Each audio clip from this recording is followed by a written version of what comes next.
to the ScamSlam channel. I'm here to bring you content from both shady and some not so shady individuals on TikTok. Ever scrolled through your For You page and come across a sketchy scam or a questionable character? Well, you're not alone, and that's where I come in. On this channel, I'll be diving deep into the world of TikTok to expose scams, scammers, and problematic content to steer clear of. From beggars, scammers, fakers, liars, abusers, and awareness creators that you watch, I'll be here to share it all. I'll be doing it all through showing live streams and adding in comments where appropriate. Be sure to look out for those red flags. So if you want to stay informed on what's really going on in the world of TikTok, then hit that subscribe button and join me on this wild ride. Let's expose the truth together, and reminder, don't send money to anyone on TikTok. She's built like linebacker. And one thing I do remember is, you know when a female has, okay, so they did a hysterectomy. But,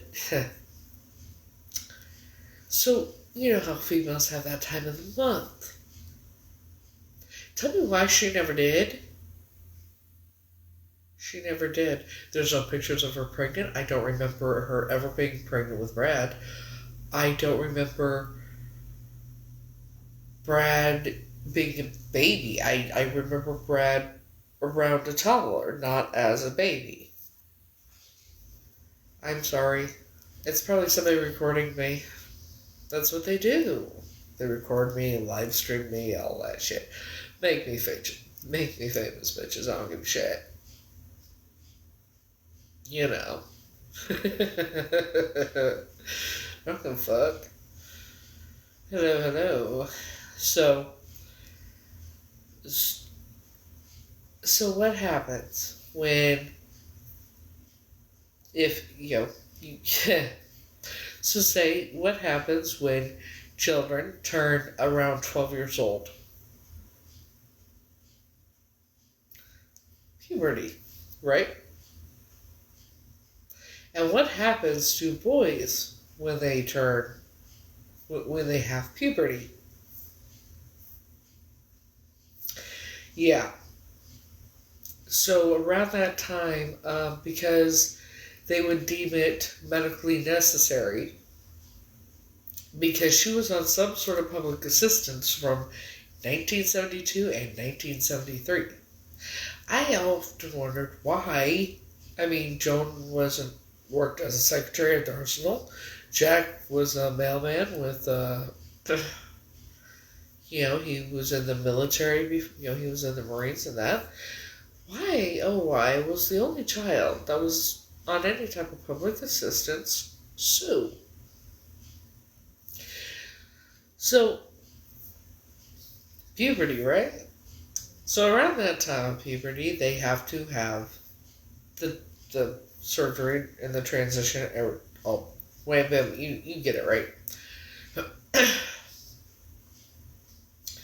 So, imagine being a 12-year-old and having to have a appendage or whatnot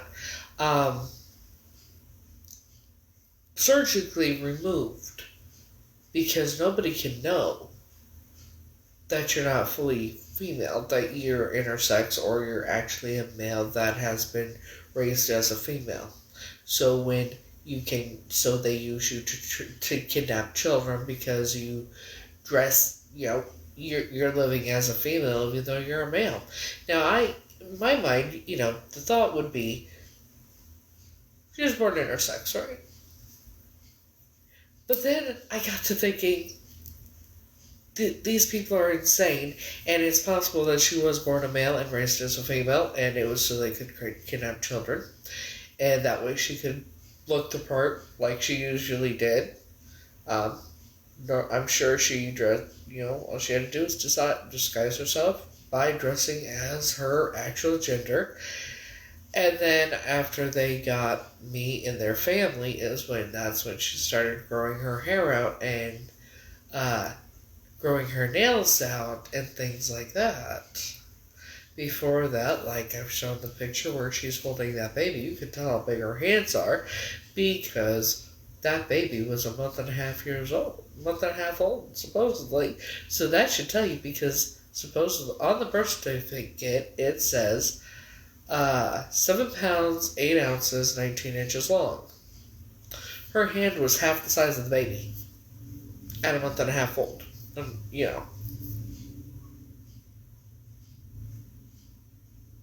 That's not normal for a female.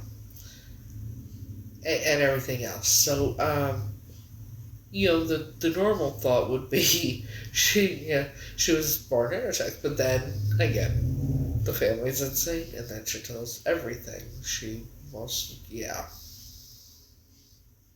Either one is possible. But I can guarantee you she's never given birth. And if she did, it would mean she was intersex, and it only happened one time. And that would be with that baby in the picture with Joan and Jack, who was very disfigured. And what's interesting is that baby, if you look close enough and pay close attention, that baby has one leg that's missing. So I have no idea what they did to that child, but they claimed that it was me. Just like the child in the red dress. Really.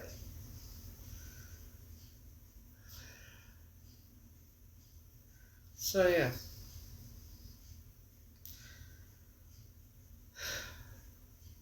So I am going to go over and do the DNA when the time comes, whenever I decide. Because I have a ticket that I can change.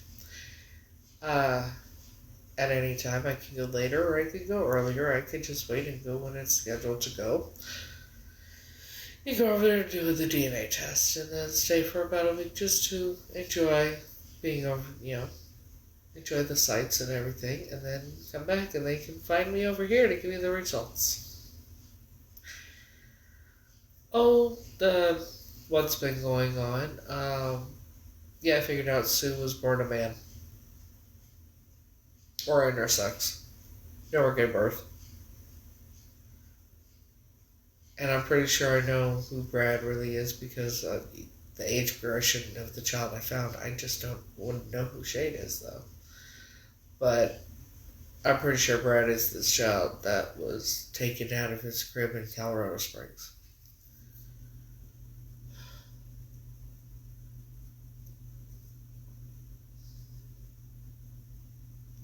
Sue wanted children not to raise, but to be like toys, where she could play with them.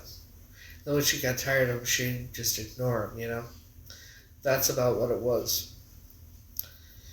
I never realized how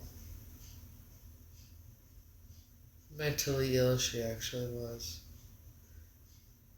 The person that I grew up knowing as my biological mother was most likely born intersex or male and raised female. And most likely, it was most likely intersex because when she was 12, she was born in October 4th, 1959. And October 4th, or was it October 6th? Yeah, Joan was born October 6th, she was born October 4th. So October 4th, 1959 is when she was born. By all accounts, what I figured out, I did some research and digging, like I do, and she was on I found she was on public assistance in 1972 and 1973, which is very interesting. She would have been 12 going on 13 and 13 going on 14. Why would she be on public assistance? Especially since Joan worked as a secretary at the Arsenal, Jack was a postal carrier and retired from the Marines. So it didn't make sense. So I figured maybe she got pregnant or something, and that's why. And, the baby in the picture that is most likely no longer, and was no longer when that picture was taken. And then I got to thinking, and then started, she was 5'8" to 5'10". She wore a shoe size 10 in men's, and her ring finger was a size 11.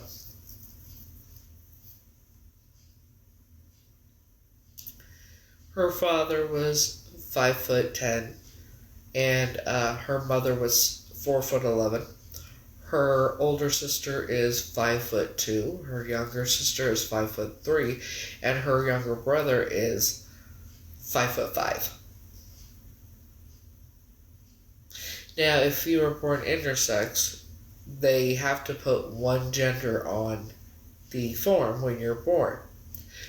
Usually, they check off female. They don't know what your body's going to look like when you grow up, right? So they just flip a coin, I guess. But they usually choose female.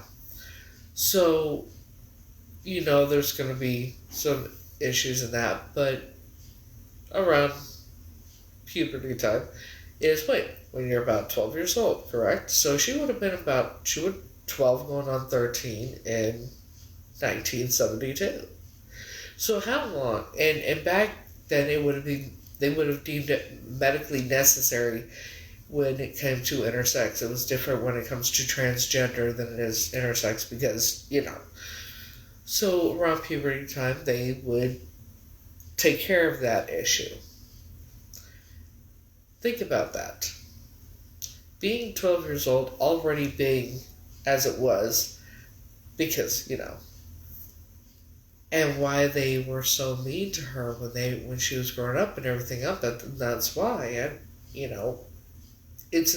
they were so mean to her. Her brother and sisters were so mean to her. And she was just, I'm thinking back now, I didn't realize how insane she was.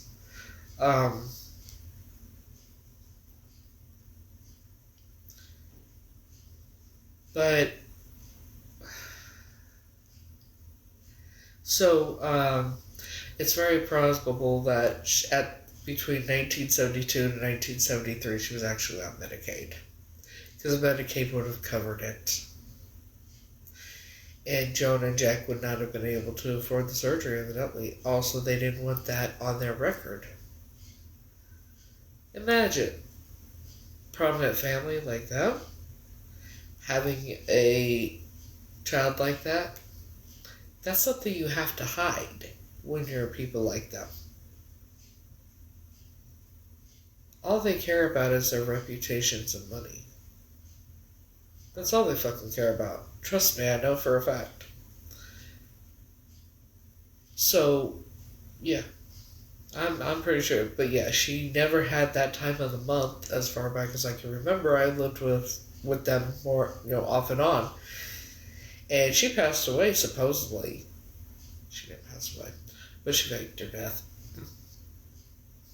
On October 10th, 2005. Supposedly she had MRSA throughout her body and evidently a staph infection in her stomach, but was laughing and was able to have a conversation, this, that, and the other. And she's very much alive. Just don't know where she is. Or he is. At this point, I'm not sure.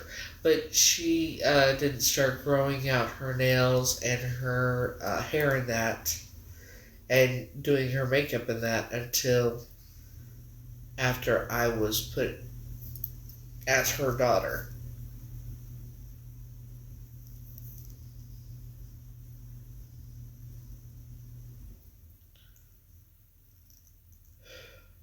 And because the monthly thing not happening, she would never be able to have children. And so I'm sure she wanted one. I know she wanted one. Clearly. That's why she wanted to play like house. She wanted to have children for plaything, like toys or whatever. It's the best way I could fucking put it. That's why she was so neglectful. And did what she did.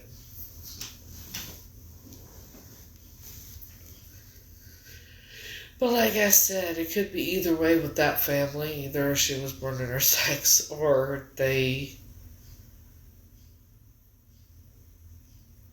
Either way, anything's possible with those fuckers. So.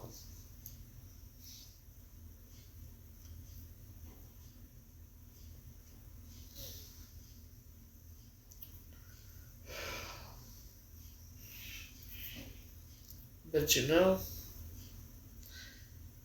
I'm glad I finally, as crazy as it is, I'm like, this can't be. But actually, I've actually come to terms with the fact that it's fucking real. That bitch was never my mother, and that family, nah. I've basically come to terms with all of it.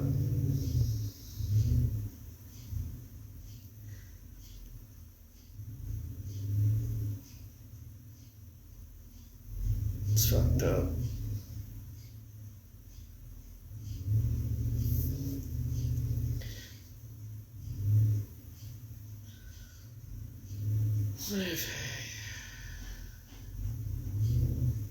So,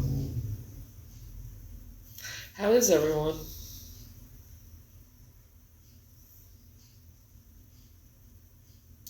It's crazy how the roads are closed, everything's closed down, but I'm hearing cars.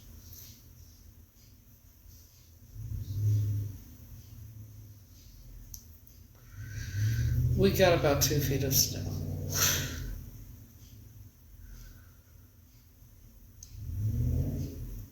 So who knows when things are going to reopen, Anywho, how is everyone? You good? Are you dandy? And I awake, I drive myself crazy. Drive myself crazy. Thinking of you, who made a mistake. When I let you go, babe, drive myself crazy.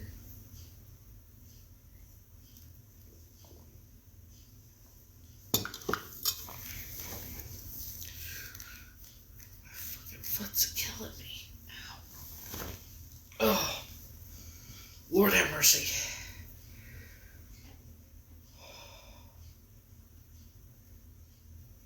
You ever get a Charlie horse on top of your foot by your toes?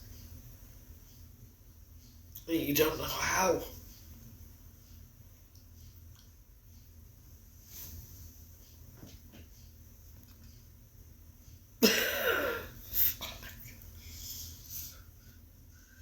Yeah.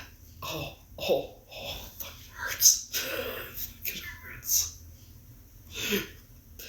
It hurts. Oh, gee, the way. Oh. Oh my god. Oh my god. Oh, fuckery. Lord. Ah, damn. Oh.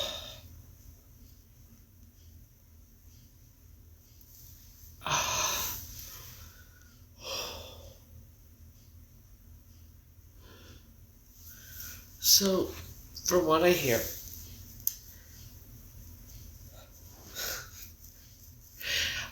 Staten Island was not prepared for this weather, for the snow. They did not prepare for it. The sidewalks are still covered. Yeah. I had placed an order, and it had to be a specific order, that it had to be canceled because they may be able to deliver tomorrow, or it may not be. Just don't know. Just depends on the weather. Not the weather, but if the roads are clear. So I'm like, just cancel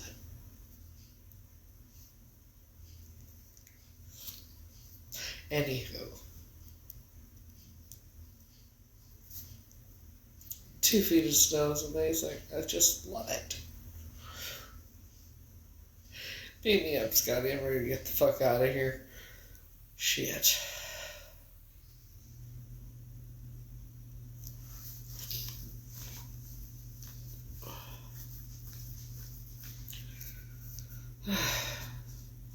So, to the person recording me, hey, how you doing? Or who's ever live streaming me, you know. Come over to this side, we have fun over here. Right?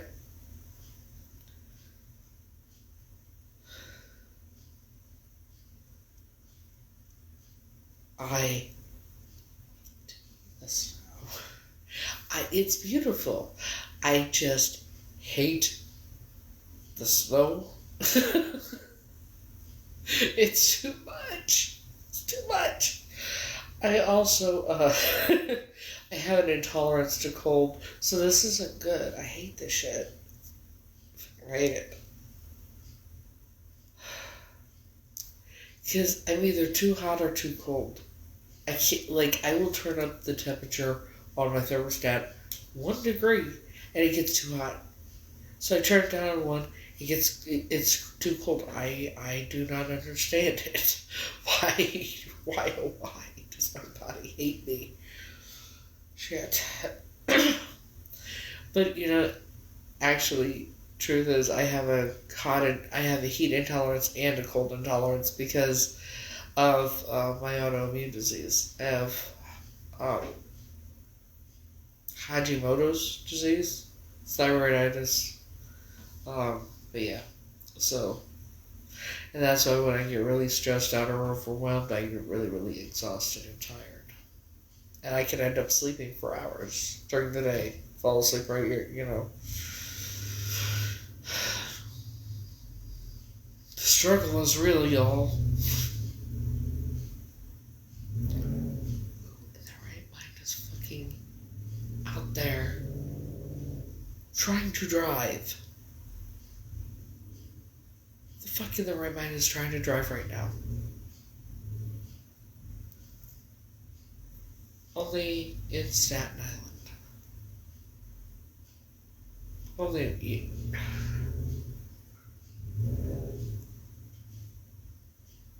in New York do people try and drive in the middle of the night when we have 2 feet of snow.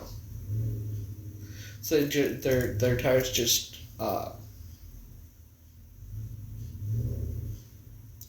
rotate, whatever you call it. I can't think of the word. But they don't go anywhere. And that's what I'm going to fuck up your engine. Yes, indeed. Hello. Did you know that? I guess when you're stuck like in a mud or something in your car, and you're trying to get out, and you keep your foot on the gas or whatever, and you're spinning your wheels, evidently it can have a bad impact. It could have a negative impact on your engine and shit. Of course, that's what my ex told me. His father was a mechanic, so that was the plus side. I had a mechanic. I had somebody that knew how to work on cars. That was the only plus side of that fucked up relationship.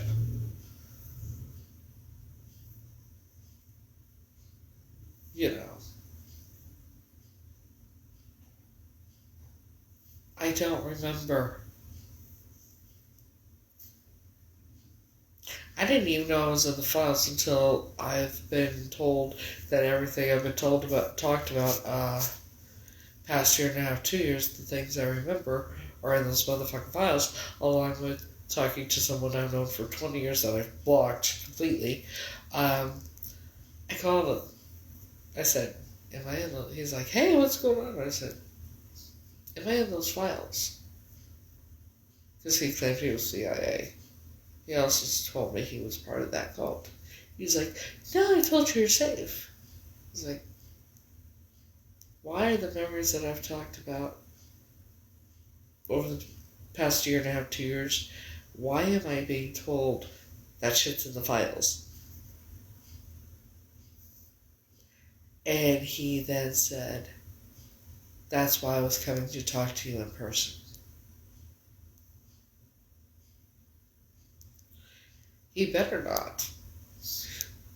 He better not. No, he's not my friend. You know how they've been trying to shut me up? I guess they figured because I've known him for so long that I would trust him and that he could shut me up whatever way. Because when I told him I was going to have to go over to the UK to do the DNA test, he's like, oh really? Well, let me know when you're going to London and I'll go with you.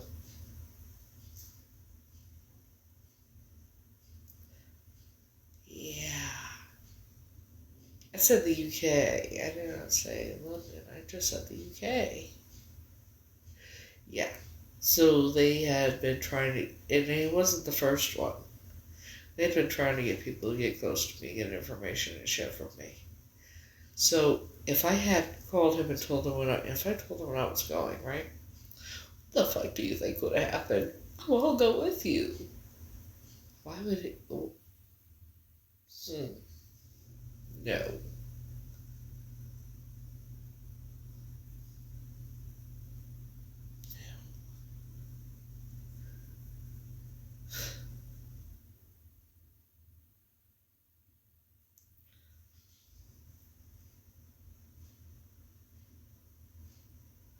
Yeah. Yeah, he is part. When I was telling him, someone told me to call him. I don't know what made me call him. I called him, and I was telling him about and Howard. And he's like, "Oh well, I'm a 33rd Mason too." Blah, blah. And I said and he was all excited, right? And then this is why you don't drive in this fucking weather.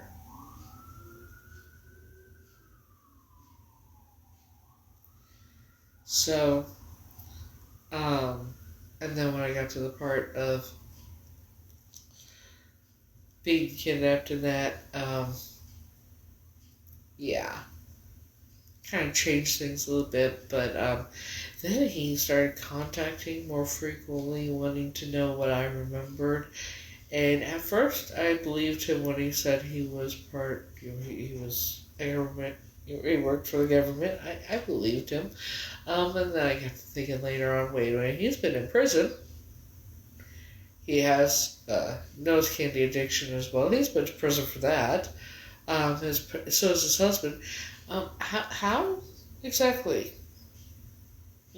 Okay. And so, yeah, he, when I asked him about, being good, yeah, he called me on a fake number,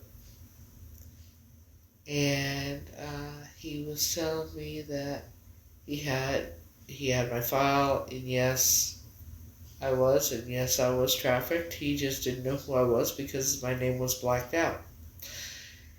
And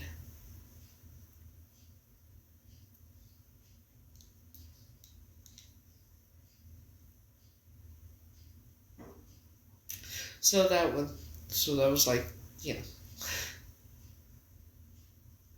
And then he asked me, do you remember, what the inside of the car looked like? Was it tan? Was it this, something?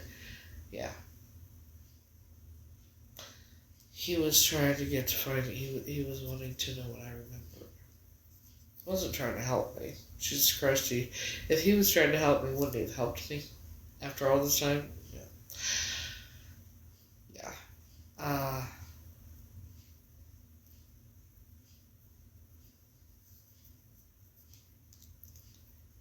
And then when I told him, am I in the files and that, no, I told you you're safe. I said, then why my memories are there that I've been told? And he said, that's why I needed to come talk to you in person and show you some things. And then he said he has the files. I don't want to see the motherfucking files. No, thank you. I'm good.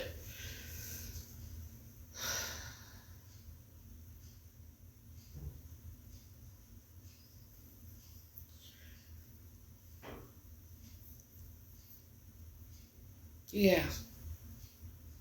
So for anyone that wants to know how I know about the files, well, things I've talked about for a year and a half, 2 years. I've been told are in the files, and well, motherfucker confirmed it, basically. So I only remember bits and pieces of things that happened of my life, basically.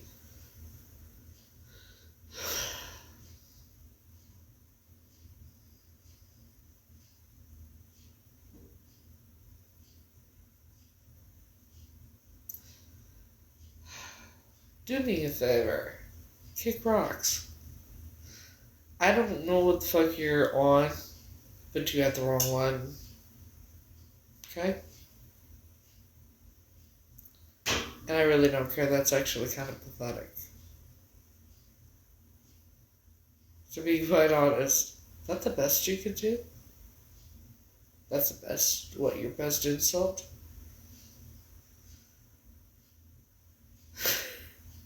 It's kind of funny, honestly. Because that's the best they come up with after everything.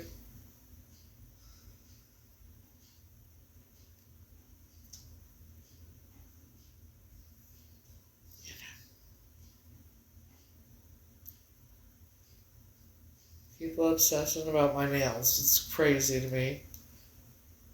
Why are you so obsessed with me? Bitch, I wanna know. You know, I got to thinking too. Who could possibly be behind all of this and trying to shut me up so badly? Because who has the most to lose? Who is the one person that has more to lose than anyone else?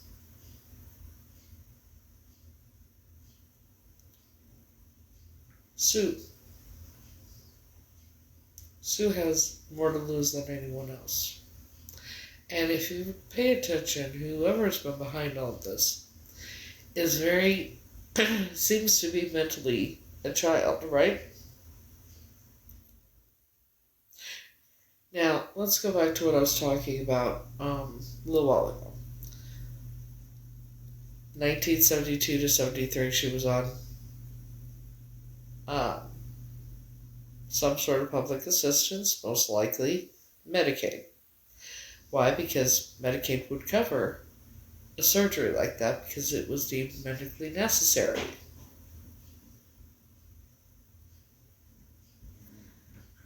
Imagine being 12 years old and you find out that you have to have part of you removed. Or maybe they didn't even tell her and they just did it. And she didn't know till afterwards. Who knows? But she would have been 12 or 13 years old. So imagine. Think about that. If that happened to you. That's crazy, isn't it? I feel bad for her. But at the same time I don't.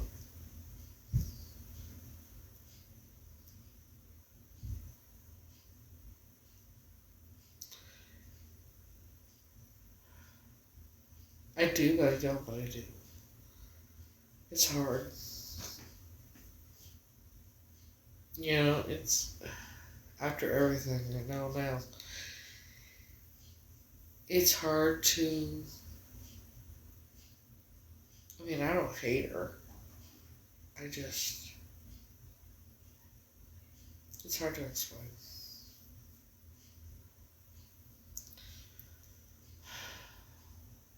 Hey.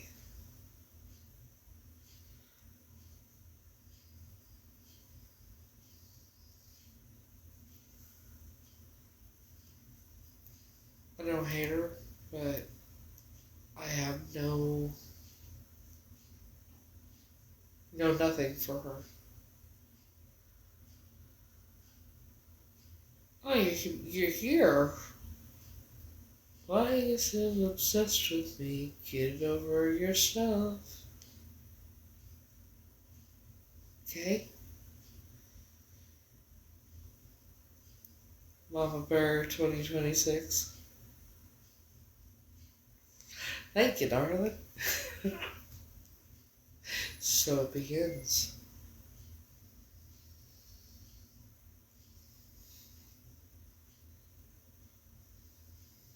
Isn't it funny?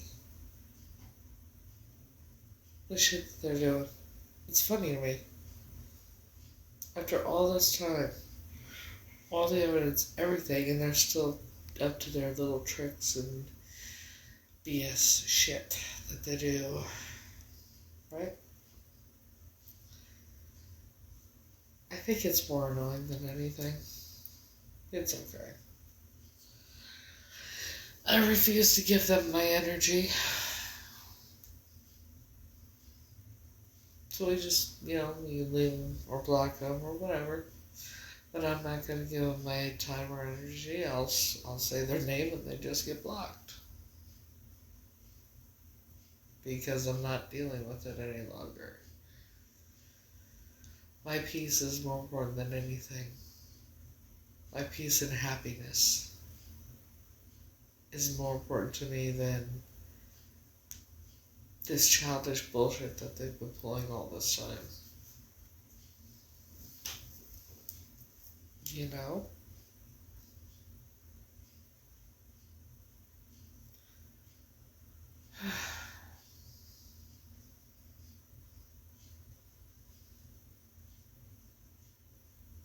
I really just don't care anymore.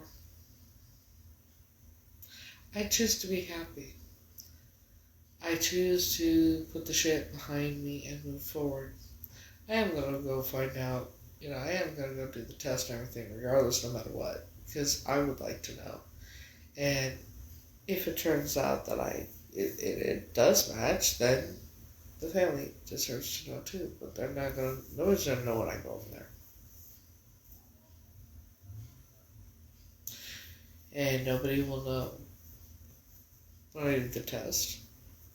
Just like the family will find out after I do the test. Sure, figure stay over there for a week, have a little vacay, and then come back and tell them they can find me here. Or wherever,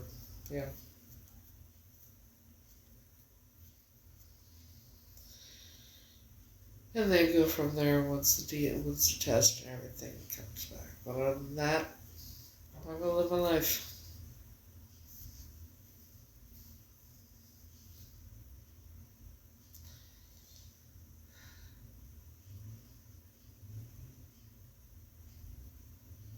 I'm choosing me and my happiness and my peace.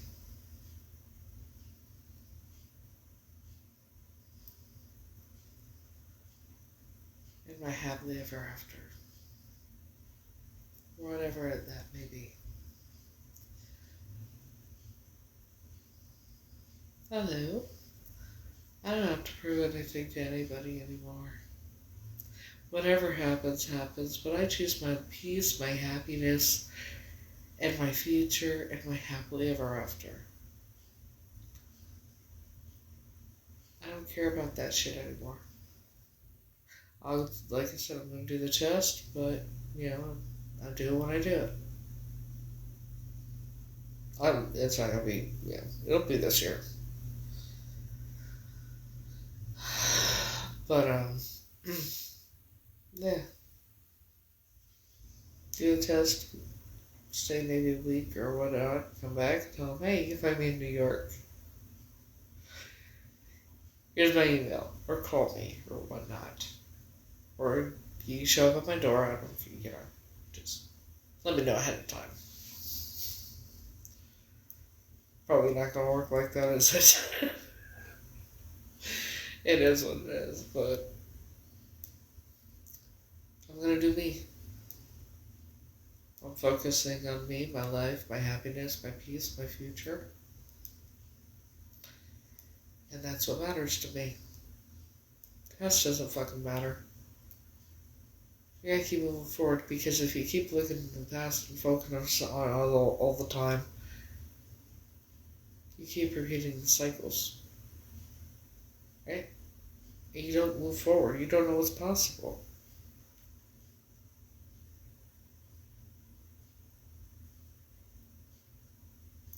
Everything always works out the way it's meant to, as it is.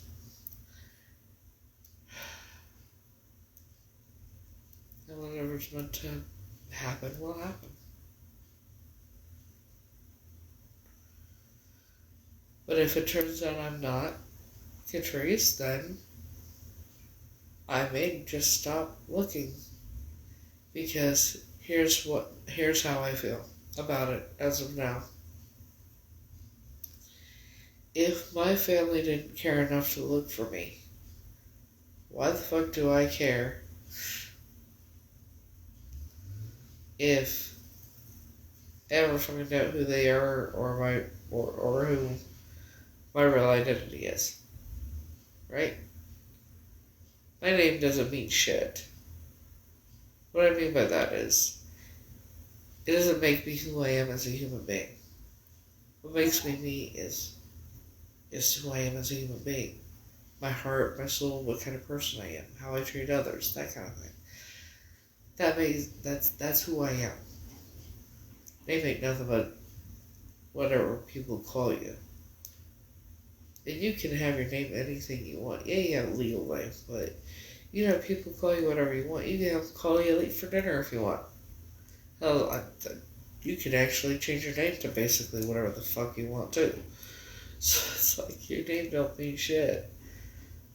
What matters more than anything is how you are as a human being and how you treat others. You know, me, I choose to take the path to the bright future, and that's what I'm choosing. You know?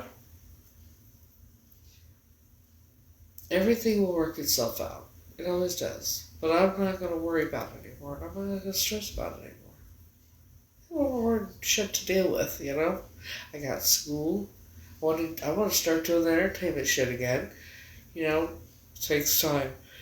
But yeah, I'm still gonna go over there. I already got the ticket, right? So I might as well go and enjoy the scenery and maybe visit a castle or something. Go to Ireland, maybe. Hey, something I want to do. I'm gonna go. Maybe I'll stay 2 weeks because I do want to go to Ireland. I do want to go to these places. I want to go and experience it. The world is a big, huge place, and there's so many different places to go visit and experience and all that good shit. Yeah, I'm doing good. Thank you for asking. How are you? I've been all over the U.S. I'm ready to go bounce and travel the world and see the world. And I want to follow my heart and my dreams, and we'll make my dreams happen. Whatever my legal identity is, it don't mean shit. Like I said.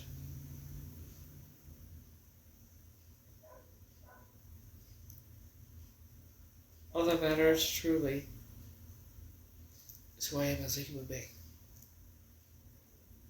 And I know I have a big, bright future ahead of me. I have a bright future ahead of me. And I'm going to follow my dreams, and I'm going to keep singing. I am going to start... I'm going to do the modeling thing, and I'm going to do it all. And nothing is going to stop me. I don't have to investigate anymore. I don't have to... Everything will happen, and everything when it's supposed to, and everything will work itself out. I'm not going to waste my fucking time anymore. I'm not wasting my time and energy. Fuck that shit.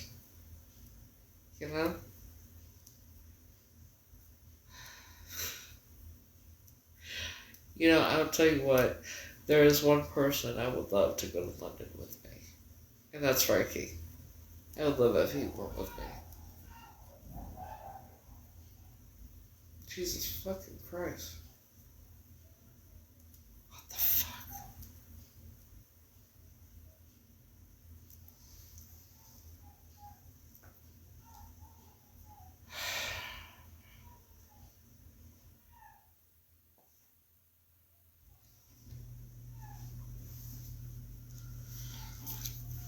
I'm trying, you know. You gotta be positive. You gotta think of good things, not be negative. Because if you're dwelling in negative and that all the time, you don't get anywhere. And all that should affect you. Why do you think about how you feel when you're happy and how you feel when you're like 2 feet? 2 feet. There's some bullshit going on, man.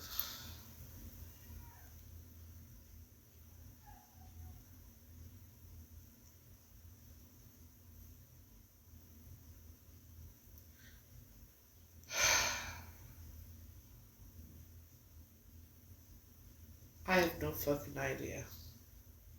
Outside, probably. Sounds like it's upstairs. So who would it be? I like Gordon who. Never know. But yeah, it's most likely outside. I choose to stay inside. I don't, you know.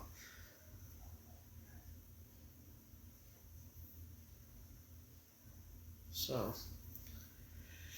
anywho.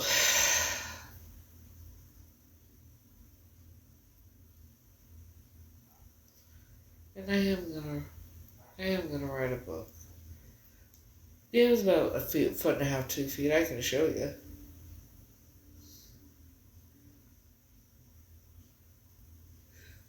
Yeah, no, I'm good. I am doing good. I've made some decisions. And I figured some things out. Sue was most likely born intersex or male. She was 5'8" to 5'10". Her shoe size was a 10 in men's, and her ring size was a size 11. She was built like her body was built like a linebacker. And I'm like that's not normal for a female. Her older sister is 5'2", her younger sister is 5'3", and her younger brother is 5'5". Her mom was 4'11", and Joan was 4'11", and Jack was 5'10". So yeah, and I also don't remember her ever having the that time of the month. Because anytime there were the things you need, I'm sorry, I don't know what I can say on here, what I can't without being bananas. I'm the only one that had them when I was living with them. However, when I was pregnant, there was none in there because I didn't need them. But yeah, she didn't have her. Nor do I remember Brad being there as a baby. And there's no pictures of Brad before his second birthday either. Don't you find that strange? There's pictures of his second birthday, but none of his first birthday. No baby pictures of him either. I don't remember him being there. I remember them telling me I had to stay at Paul Mule's because she was going to go have a baby. I don't remember her being pregnant either. And after that, I remember them, talking about a baby and that, but I never saw a baby. I never saw her with a baby. Nothing.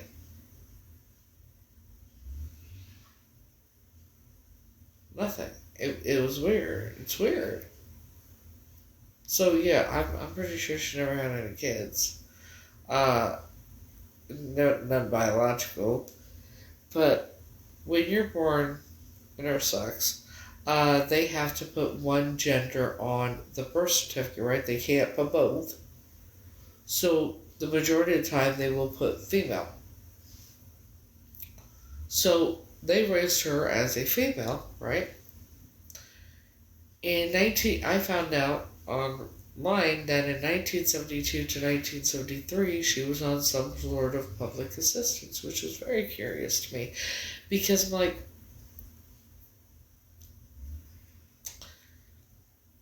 why was she the only one on public assistance, and why from 72 to 73, 72 and 73? That didn't make sense to me. Joan was a secretary at the arsenal, and Jack was a postal worker, and he had retired from the Marines. So that didn't make much sense to me. So I thought maybe she had got pregnant or something, or whatever. But that still wouldn't make much sense. Then, considering her height and her build and the size of her hands and everything, and now the fact that she never had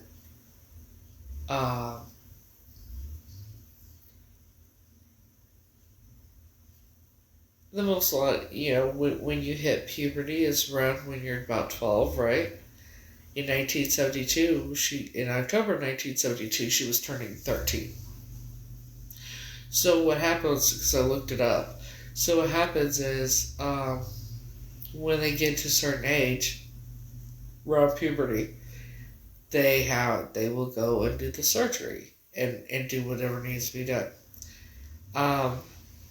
After that, Medicaid would have considered it a necessary surgery that was needed for medical purposes, and it's possible that they got her on Medicaid for this specific surgery and for her to do all that because they couldn't have it on their insurance. Why? Because you're raising this child as a girl, and that's going to be, especially the type of families they were. Yeah. Let's put it this way. Jack's father owned an 11-bedroom house. His Aunt Olive was very, very wealthy. They were all very wealthy and very well off. Except Joan and Jack. And that family. Now do you get it?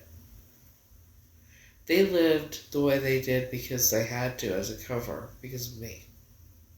They couldn't let it be known to me that they had any money, right? So they lived the way they lived, and the reason Sue faked her death was because she was tired of living that way, I believe, and she wanted a new life where she didn't have to suffer and live in squalor and everything else. And the way her husband and her son treated her, I'm sure that's probably why she faked her death.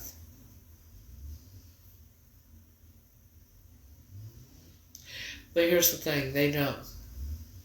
They all know.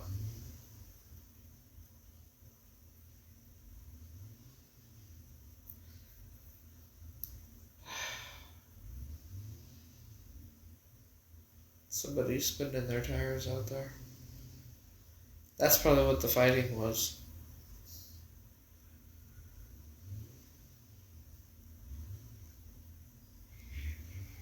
Yeah.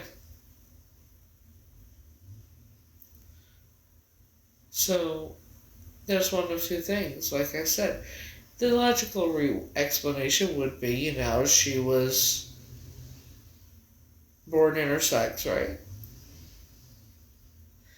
But then we have to consider the fact that who this family is and what they're part of and everything else.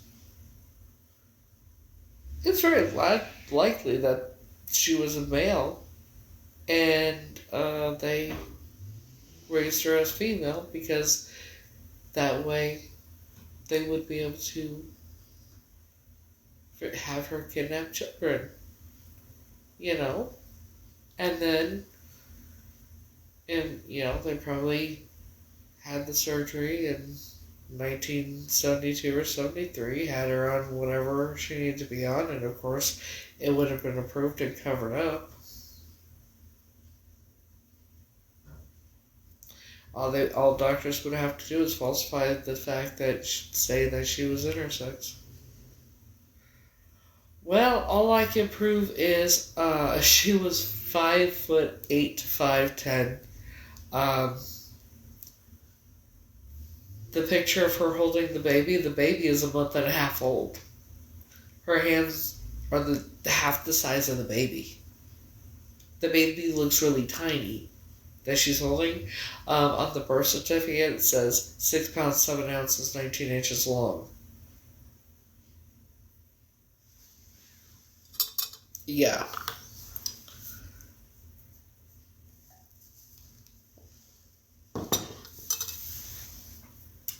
Yeah, I can't prove it because how am I going to fucking prove it? These are theories, but looking at her picture and the fact that she always had short hair, never grew her nails out or nothing, never wore makeup or nothing until after they had me as her daughter. That's when she started looking feminine. More feminine, she don't look feminine.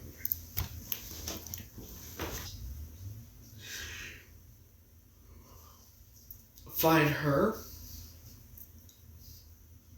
and run some tests. Is she XX or XY chromosome? That might be your answer,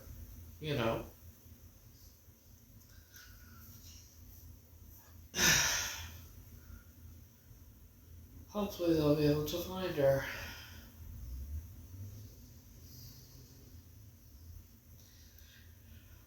But in the meantime, everything happens the way it's supposed to, and I'm going to keep moving forward. And everything will work itself out,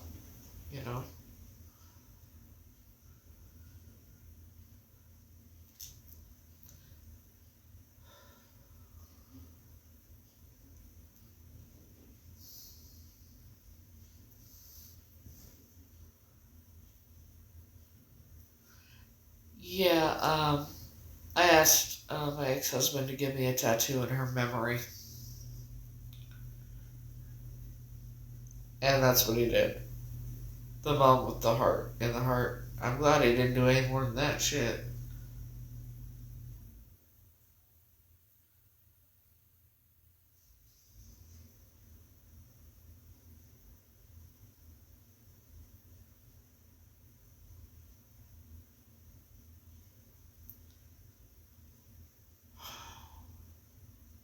I feel, when it comes to her, I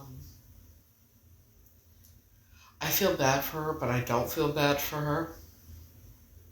Because I know that that's why they tormented her, too. That has to be why they were so mean to her. Like, they were horrible to her. So, I try and take things like that into consideration, too.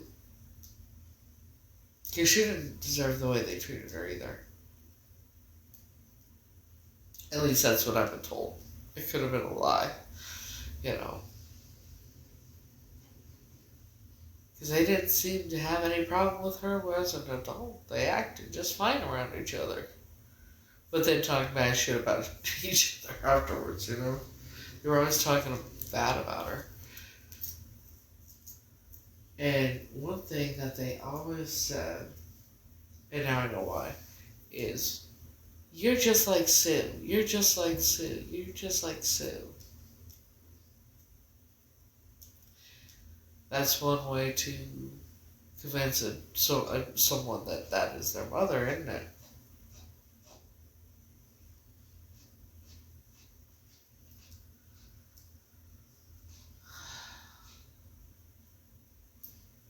Sue was the one in the gray. I'm sure of it.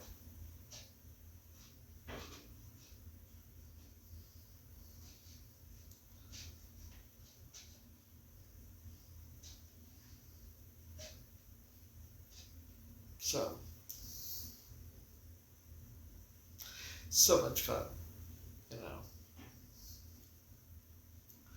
Lord have mercy.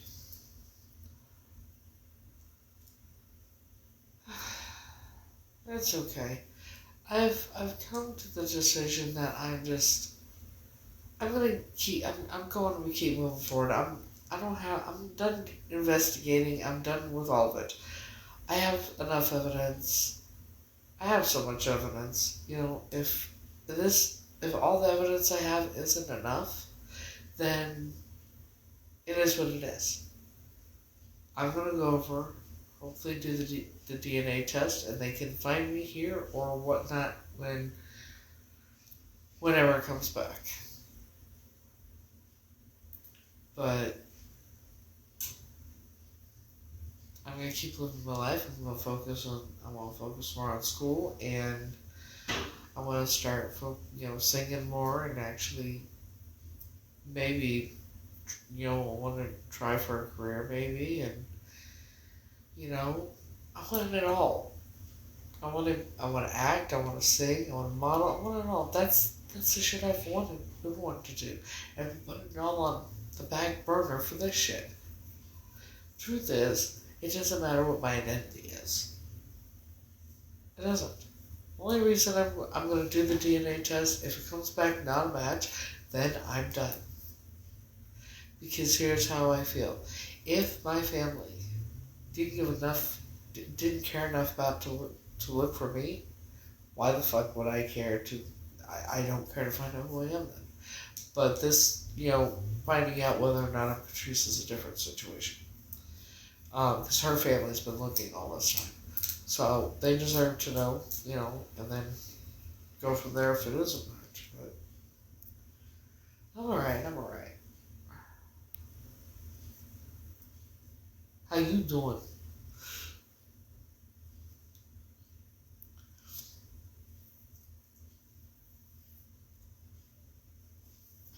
I mean, I've collected all the evidence basically almost on my own, and I said watch me solve my own kidnapping, didn't I? And I did. The only thing left is to find out who I really am, but if it never happens, it never happens. Everything works out the way it's supposed to, so I'm not going to stress about it anymore. And I'm not going to keep dwelling on the past no matter how bad it was. The reason is because when you do that, it only affects you. It doesn't affect those monsters. They don't give a fuck what the monsters, they do not give a fuck about any of the victims, any of the survivors. They don't care about any of us. And the only ones all this shit is affecting is us. They're going on with their lives, they're doing what they're doing and having a great time doing it. And while we sit here and dwell on it and everything else, truth is nothing will ever change whatever happened to any of it. Nothing. There's no way you can ever change what happened in the past. So you gotta decide, do I want to keep reliving this shit and thinking about the negative, horrific shit and put myself into this downward spiral, whatever. I don't know if that would happen, probably not, but you get the drift. Or move forward, focus on my future, things like that, because life's too short. I would like to enjoy it. I've suffered enough in my life. I want my happily ever after. I want my happily ever after. I want the finer things in life. To be honest, I'm going to be honest. I have gone without, and I've sacrificed and everything else for so many people for so long. I'm ready to spoil myself. I'm ready to buy the things I want. I'm ready, and I've started doing that slowly but surely, but I want to do things whenever I want. I want to travel, I want to buy the things I want, I want to have the things I want. I want the nicer, finer things in life, okay? I deserve that shit. And I gotta just keep reminding myself it doesn't make me selfish to want those things.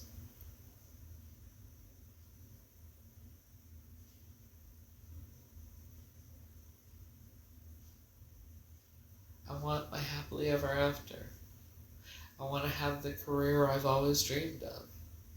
I've always wanted to be a singer. I've always wanted to sing.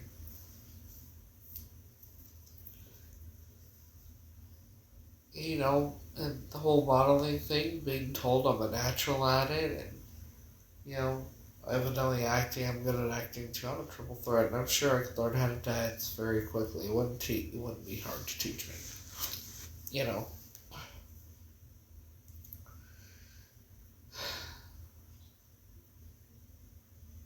I choose the brighter side of life.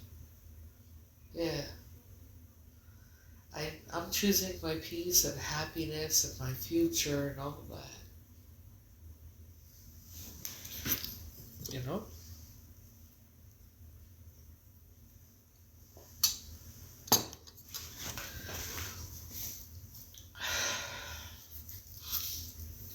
And you know what? I'm gonna start wearing whatever I want and doing whatever I want. There's a lot of clothes that I would love to buy and wear, but I'm always nervous about. Honestly, I've been nervous about what people would think. Like, the midriffs and things like that. And I always if I wear the halter tops with the short shorts or the mini skirts or whatever, what are people gonna think? Because of my body, it's like, and then now I'm thinking like, why the fuck do I care? Or whatever the fuck I want, And I'm gonna start going to the gym again. Um, I want to get back to being healthier and that kind of thing too, because when I ate healthy and I worked out and all that, it made me feel so much better, And I want to go out and I want to do things. Obviously not for a while. Obviously not for a while. I ain't going out and that shit. Fuck that shit. But,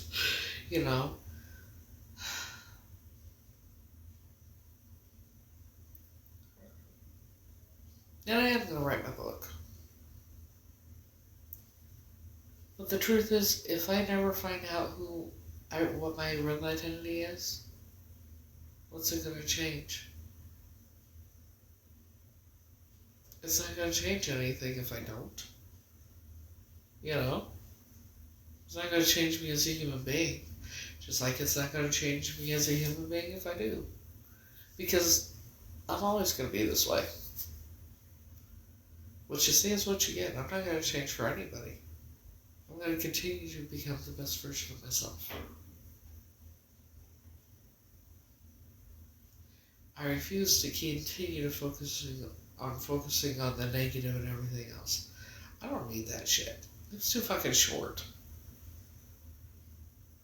I'm gonna come on here, I'm gonna sing, we're gonna have fun. From now on, I'm not like, you know what I mean? Like I said, I'm gonna go to London and do what I need to do. I would love for Frankie to go with me because, But I'm gonna enjoy my time over there when I do go. Because I deserve it. I deserve to be happy and have fun and things like that. I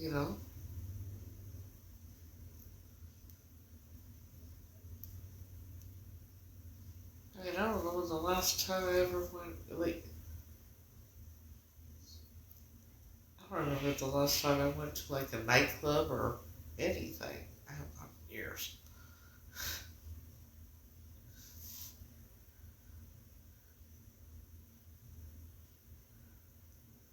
See you tomorrow then. Have a good night.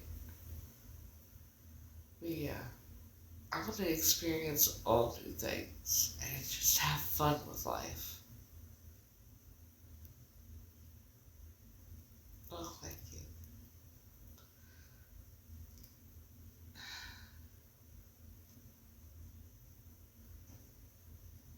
I think what helped, because here's the truth, I actually feel free. For the first time in my life, I feel free. And I think what did it was coming to the realization that I really am not related to those monsters, and everything was real, and it is real, and and I was living as someone I wasn't, so I was basically living, I was living a lie. So now I'm finding out who I really am, and I'm becoming that person, I don't know if that makes sense or not. I'm always going to be a good person. I'm always going to help others and everything else. But I'm going to take care of me first. And that doesn't make me selfish. It's almost like I'm doing years of brainwashing, if that makes sense. I'm working on undoing years of brainwashing. So it's taking time, but it's kind of, yeah, I'm getting there. Yeah.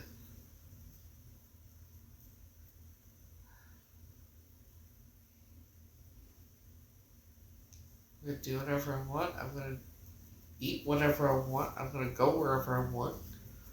You know?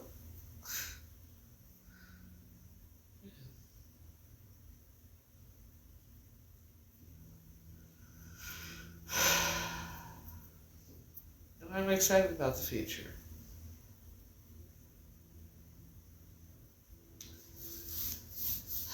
So this week is the week 7 of juvenile justice. Thank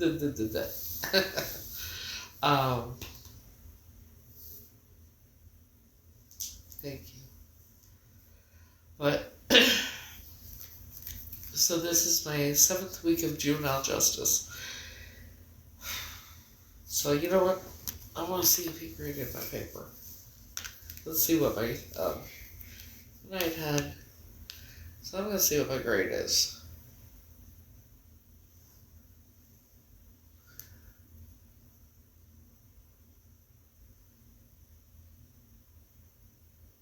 I think I can do that first. Okay.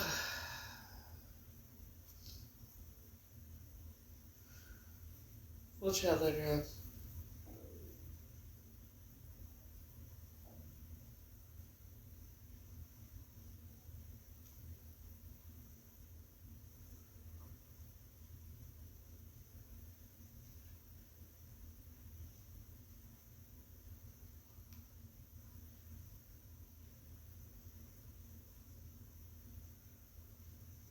Let's go down here for the rest of my life.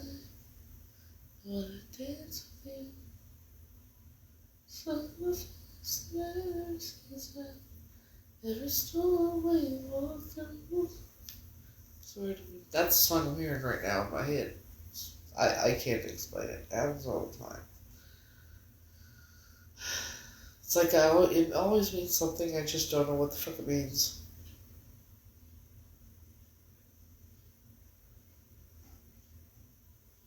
Alright, let's go to grade.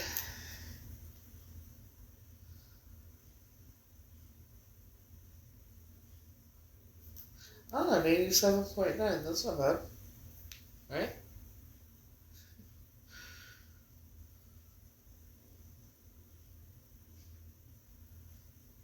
So now let's check discussion board and research paper. Yay! I don't want to do this anymore, man. Nah, I'm alright. But honestly, it's not what I want to do, obviously, but what I want to do is I want a career.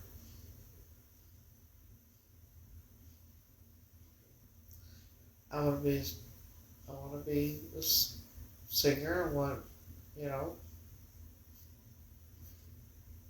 Yeah, I want to have a career, a very successful career. I'm going to have a very successful career. I'm going to manifest it now. I'm going to have a very successful career. I'm going to be able to live very, very comfortably, never have to worry again, and be able to help others as well. Frankie will never have to work again because we'll have plenty of money. And life's going to be imperfectly perfect, or perfectly imperfect. You get the drift. Frankie and I live happily ever after. Life is going to be beautiful and amazing. And it starts now.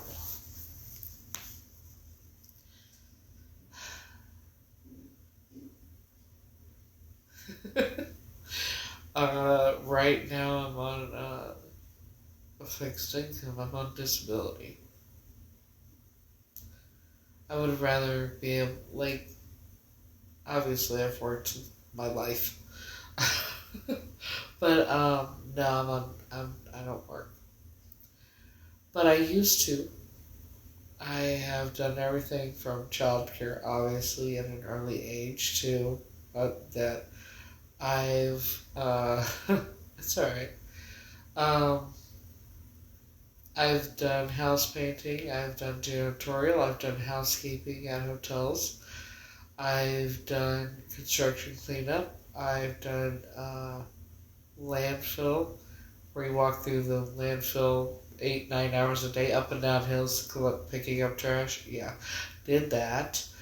Security, um, fast food, a cook at a nursing home.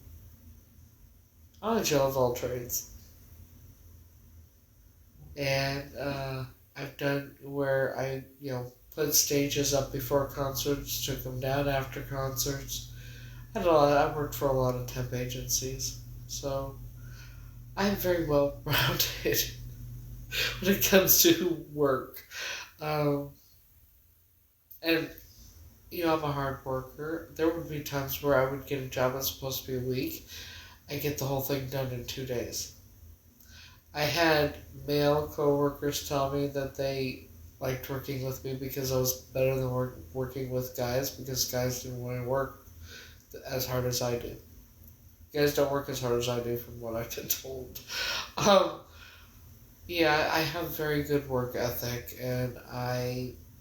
but I do have the tendency to overdo it. Just like going to the gym, I overdo it all the time, and then I injure myself and all that, and it fucking sucks. But I had one time when I was, I think it was like 2007. I was up for a couple days. Let's put it that way. I installed a toilet. Don't ask me how, because I don't remember, but it worked. I installed it and it worked. And I don't know. I don't remember how. I don't know how it worked. Shit. So yeah. So what I want to do is I want to sing, I want to act, I want to model. And I do want to dance. I want to learn how to dance. I dance a little bit, but I want to really learn how to dance, and I know it wouldn't be hard to teach me either. Because I pick up things very, very quickly. Show me how to do something a couple times, I can do it. Now, I ain't doing flips and all that shit in the air and shit. That ain't happening. But, you know what I mean? So, yeah. So it wouldn't take much to teach me how to dance, and yes. I used to do aerobics in high school. I loved it. I loved aerobics. I want to learn all kinds of dance. I want to learn everything. I do. I want to do it all. I want to learn it all. I want to do it all.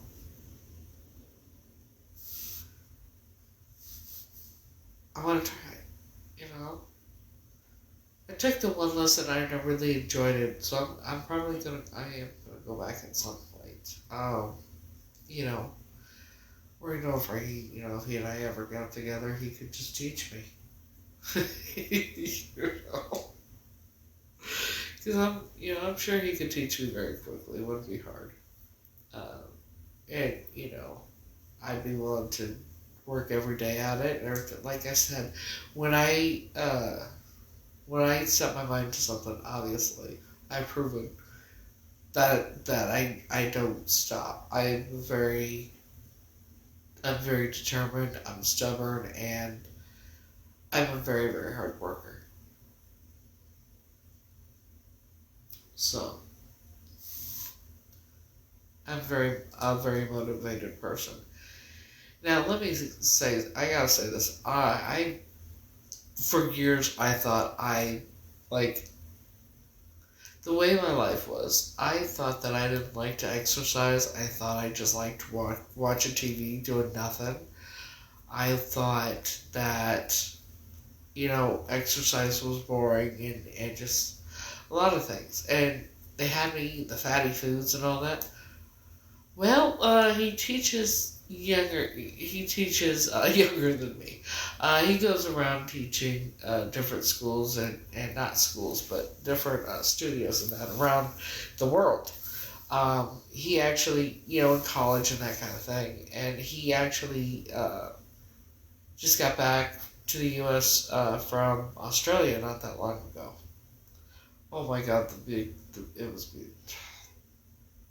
The videos and everything that he posted. It's so beautiful. But I think that's where he probably filmed the video for, yeah. No, he didn't. No, never mind.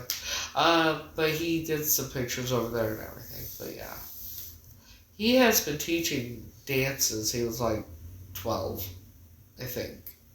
So yeah, he teaches. He's very work oriented, and he's very how he is as a teacher is very odd. It's different than how he is when he's not teaching. That's all I'm gonna say. He's an amazing teacher. Okay, he's very strict, which is good. That's what they need. That's when you're learning to dance and everything. That's what you need. You need your teacher, your instructor, to be strict with you, because otherwise, if he's not, and they just like, oh, okay, you know what I'm doing. Okay, you know what I mean. You're never gonna get anywhere. So I like the fact of how strict he is, and also the his friends in that teach too. Um, so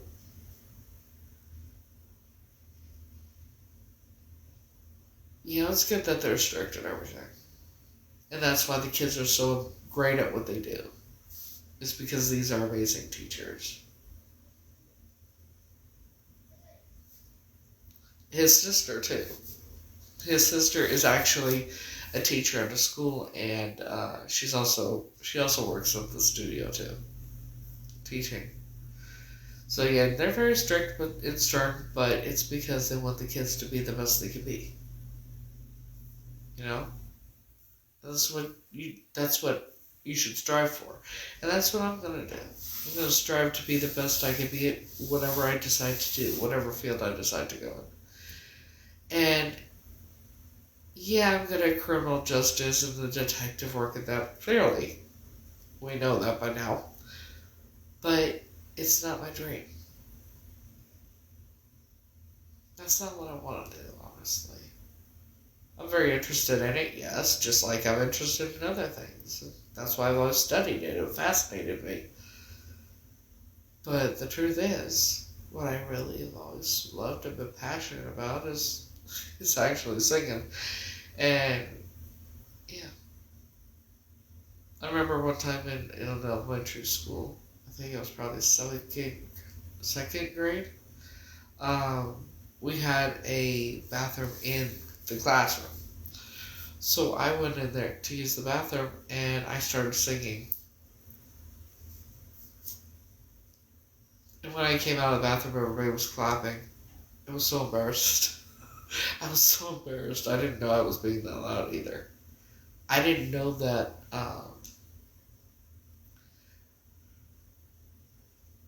Basically, I did not. That family tried to take my voice from me, so to speak. They would always complain when I would sing in that, so they said I wasn't that good. My ex, he, not the last one, but Steven, anytime I would go to sing, he would tell me to shut up and not sing because it sounded like two alley cats fighting in an alley.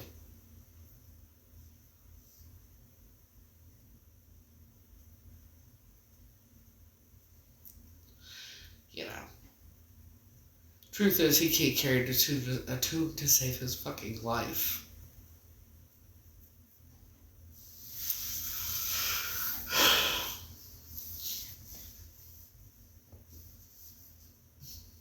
So, I'm choosing to move forward. Like I said, everything works out the way it does, but I'm not going to spend all my time focusing on trying to find out who I am and getting more evidence and figuring things out and everything else. For as much evidence as I've collected and as much as I've figured out, that's pretty fucking amazing. I basically solved my own kidnapping.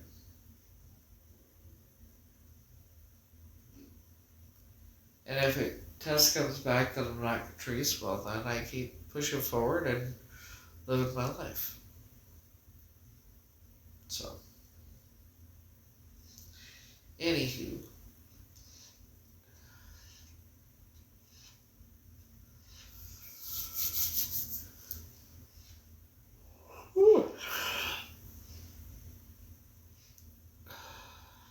So what's everybody got planned for Tuesday?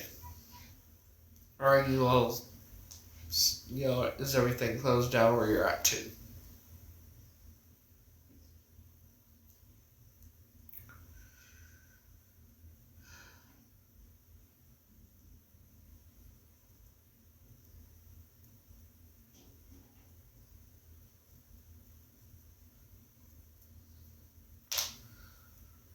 So, what do you do? If you told me before, I don't remember.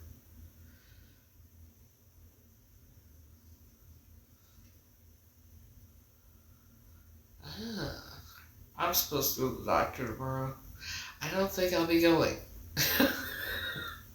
I'm calling the office if they're open. I'm going to reschedule, obviously, but if they're not open, then I have nothing to worry about. Because I leave the house.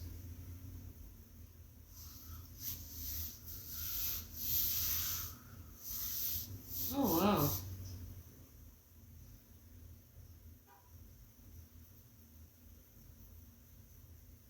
You a waitress?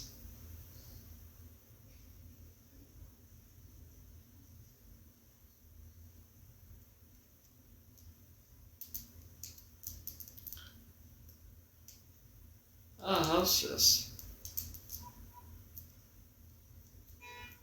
Pretty cool. I've done that too. Actually, Linda and Ralph had this restaurant called Chopper's Grove. It was next to the dental and dentures office we cleaned when they had their janitorial office or janitorial business. And I never got paid. According to Social Security, I haven't worked enough in my life. I haven't earned enough credits. Truth is, I've worked the majority of my life, but it was always for free. Never got paid for working for them motherfuckers. But when they had their restaurant, I was the hostess, the waitress, the cashier, I did everything. Linda cooked. I did everything. Didn't get paid shit.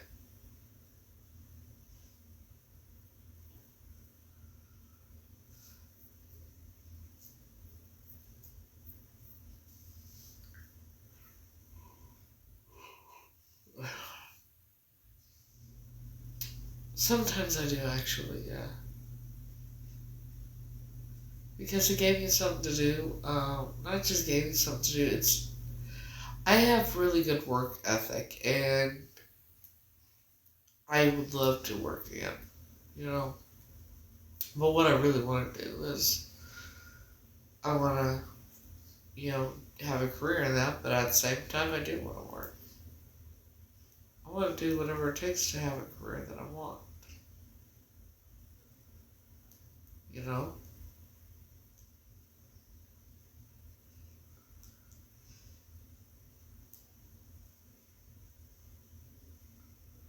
If I worked, I would make a lot more money, probably. Shit.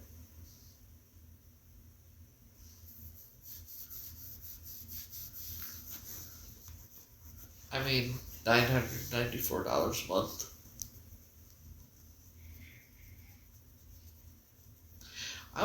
many people can survive on that. Because I do every month.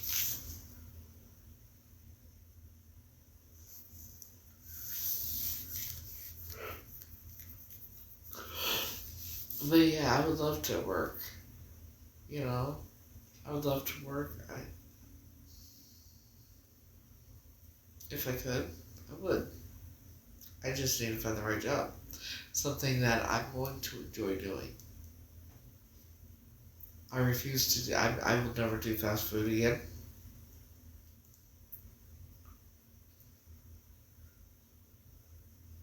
Oh yeah, I try. I mean, people talk shit about my nails. They think, I don't know why people think I spend so much on nails. I don't. You know? I will look, I will look like, because I used to work in retail too, so, I will get a whole outfit to go to like Wigs and Wishes, shoes, dress, purse, makeup, you know, everything I need, right? Well, I already have the makeup, you know, but like shoes, dress, purse, jewelry, right? $40. Sometimes less. I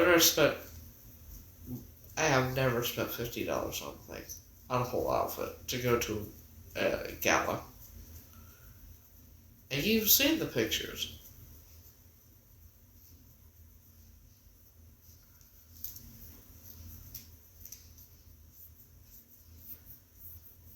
I always have a way of making myself look amazing.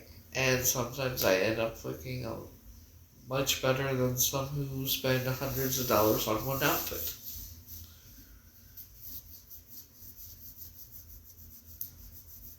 Yeah, I mean,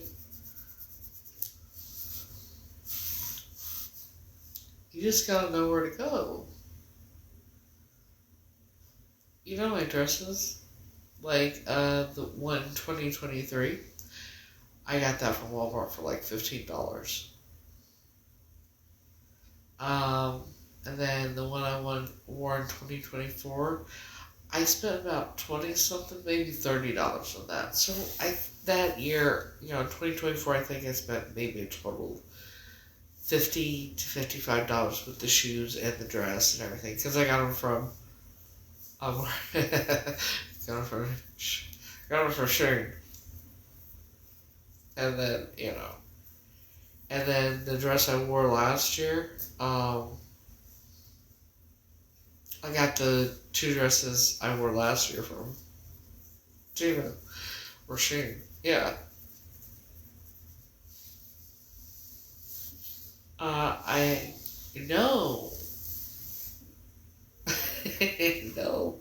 I went to. No, I paid for them. I just know how to shop. Yeah. Yeah. I can, like, secondhand stores or discount stores. You can find great stuff at discount stores, and a lot of stuff is always on sale.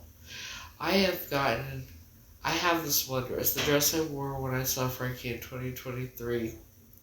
Oh no, yeah, that's it, she. But the dress I wore in 2023 in April of 2023, yeah, and I walked in the room, he's like, oh my gosh, you look so good for living in your car. I never looked that good when I lived in my car. I had gotten that dress from a half and half store in Joplin, Missouri for like, I think it was like $5. I've gotten clothes for $2, $5. I am so, like, I will get the most amazing outfits for very, very little. I used to work at a discount retail store. The boxers that Frankie said he loved and wore all the time that I got him for like $15 for the whole package. But I got a discount because I was an employee. But yeah, like, you'd be surprised. You go to those discount stores, you can find a lot of good shit. you would be shocked at the shit you can find at these discount stores. That's one reason I would love to go to go back west for, just to go shopping. Because I love the Half of Half store. And they do, I don't think, they're not online, I don't think. But yeah, I love those stores. You can always find great stuff in it. Always at really affordable prices. You just gotta know where to look. Like I said, I'm a frugal bitch. But I always look amazing, don't I?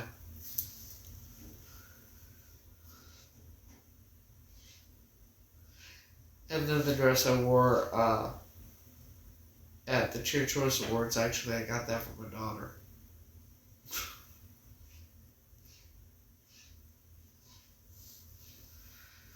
But yeah. Oh, the shoes I wore last year I got from Wally World.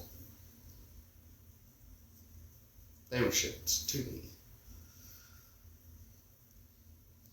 Or did I get them from Amazon? I don't remember. I don't know why the two.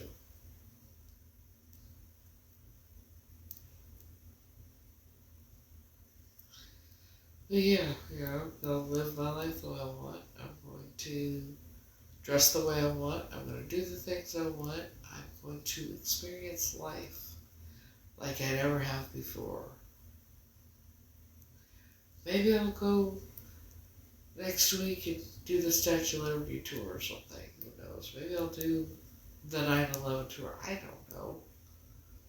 I want to go to I would love to go to an art museum and other museums. I would love to go just go see things that I haven't seen yet. This is a huge place. The city is huge. I have walked through the city for 5+ hours and not even this much of it gone through. So, yeah. I'm thinking about it. Well, I'm going to do it, but, thinking about what day to do it, because, I got the weather, and then I got my appointment, so. But, yeah. And maybe, when I get my school money, maybe I'll take a little short day or two vacay and go to the casino for a night or two. Or maybe, maybe I'll go to, where I've always wanted to go. There's a couple places. I've never gone to Niagara Falls. I've always wanted to go there. I want to go to Salem. Obviously, I want to go to Salem, Massachusetts. Have to go to Salem. There's a lot of places. I love nature. I love, and who knows, maybe I'll even maybe I will go back west and go to, like, South Dakota, I would love to go to South Dakota. I would actually love to go to, oh god, what the fuck is Sturgis. I would love to go to Sturgis sometime.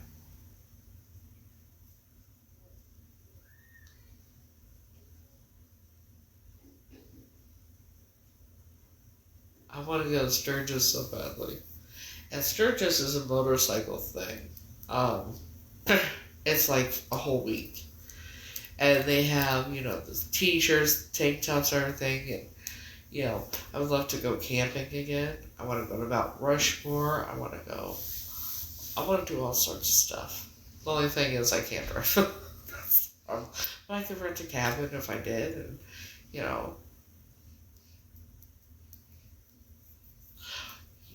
but one of my favorite, I remember them taking us camping, and we went to Flintstones campground.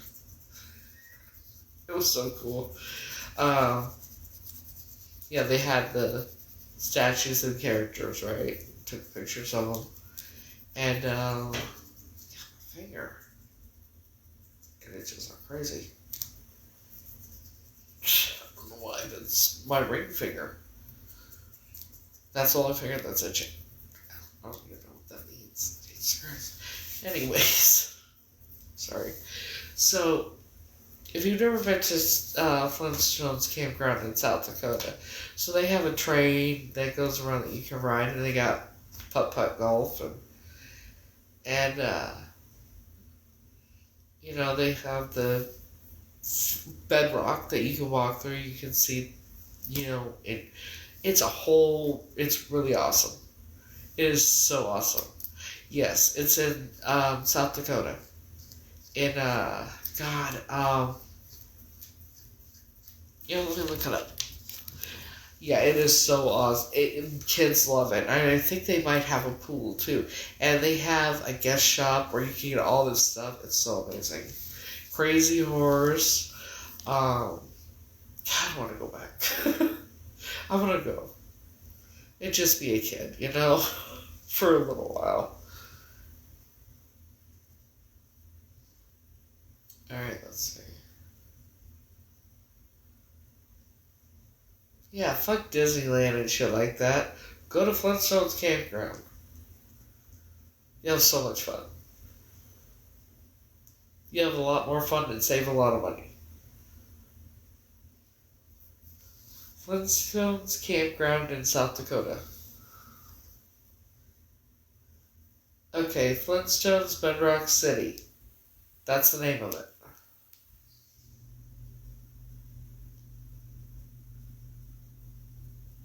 Aw, man, never mind, you can't go. That makes me mad. It closed in 2015. Damn it.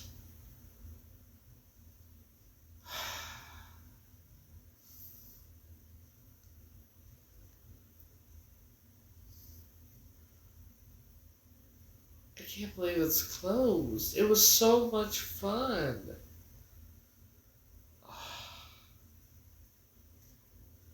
It was so much fun.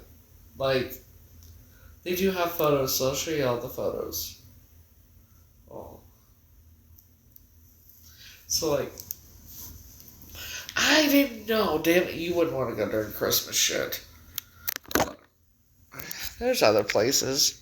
Trust me. So, let me flip the bitch here. Okay. So, like, there's, like, Dino the statue, right? Yeah. Yeah, I can't believe he was all pretty and bright. In darker purple. But yeah. See?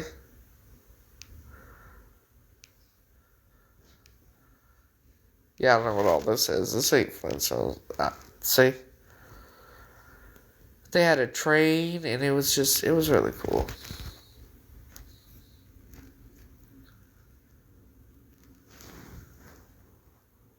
Flip, bitch. But they have the KOA campgrounds there, too, and I think the KOA campground, they do have cabins, and, they also have a swimming pool, and, like, they have a rec center or a game room or something that kids can go do, and I think they have a park that kids with swings and things like that. Bonfire, roast marshmallows, the whole works. Man, I can't believe it closed. It says 2015, the park's owner, Linda Speckles, was planning to retire and sell the park for $2 million. The park was closed on January 20th, 2019, but reopened in mid-June and remained open through the end of summer in 2019. Oh, that's in Arizona. What the fuck? Makes sense of what? Hold on. Something right. Yeah, I can't believe it closed. Oh, man.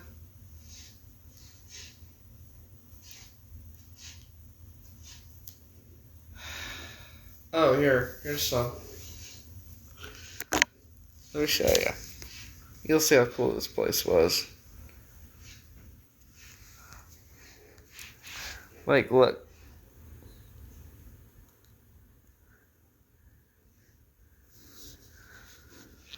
This was so cool.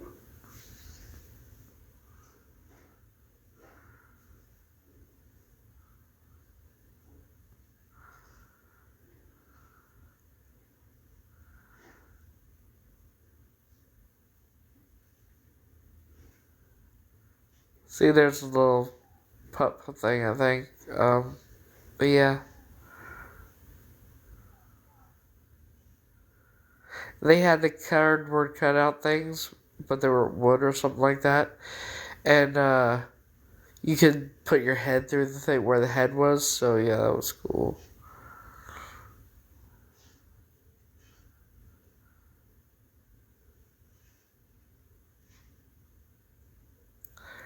Wasn't always bad. There were, fun times at times.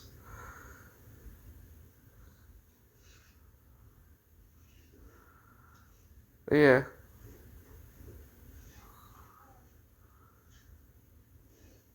Man, if I could, I would buy it and open it back up. Yeah, the people dressed in the costumes, but yeah, if I could, I would. If I had the money, I would buy it and open it. I would. If I had the money, I would buy it. I would fix it up and I would open it back up because I think. Well, yeah, back then,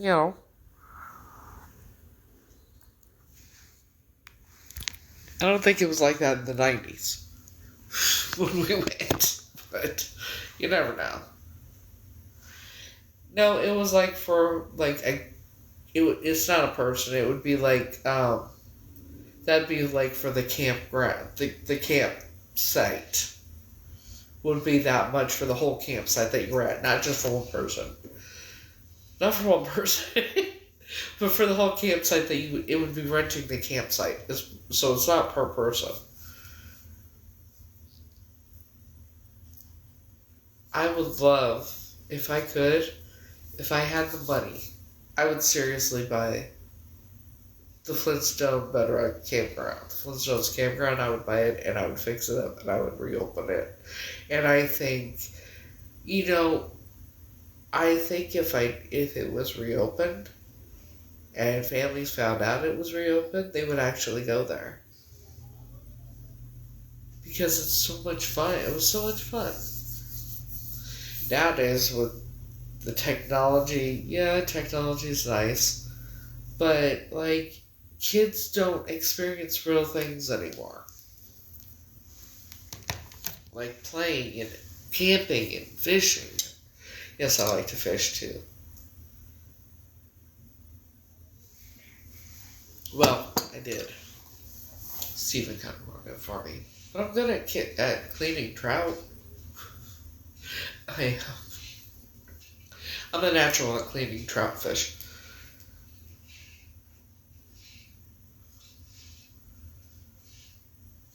Because we would go to the Cassville, Roaring River, and I would try, I'd go fishing. I did it for fun and everything, but he would get mad and yell at me. You're fishing the wrong way, and he would yell at me in front of everybody about anything. But yeah. Thank God I got rid of him. Shit. He was fun. But, I like Mother Nature. I'd like to go on, if I could. I would love to go camping. I would love to go on hikes through the woods and things like that. Fire, where there's waterfalls and things like that. I think all that kind of shit. The city really isn't for me. Twice. My first ex-husband, he left me for a much older woman. And then my second ex-husband was gay.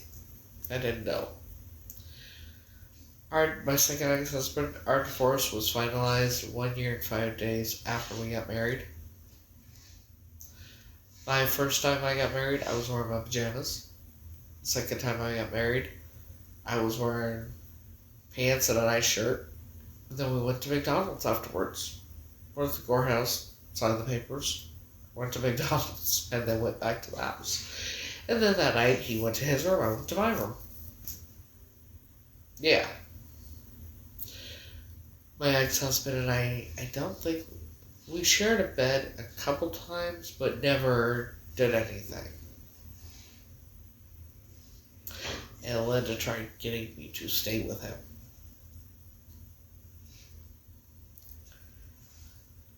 I did not know it was going to be like that.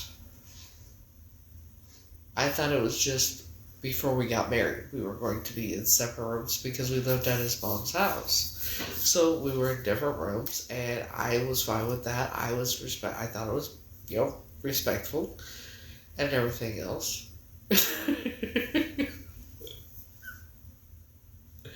I didn't know. You gotta realize, all my relationships have been set up prior, without my knowledge.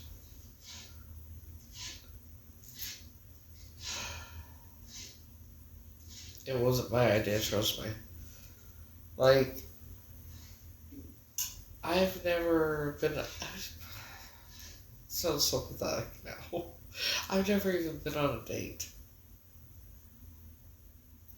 I've literally never been taken out on a date.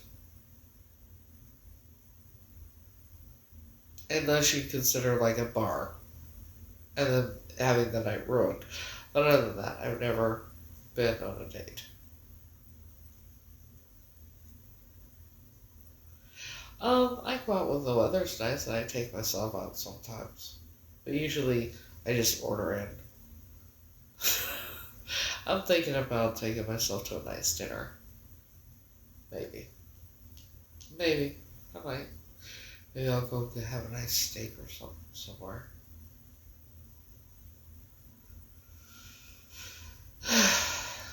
Go to the city and find a nice restaurant to eat at. You know? Maybe buy myself some flowers. I've never gotten flowers either.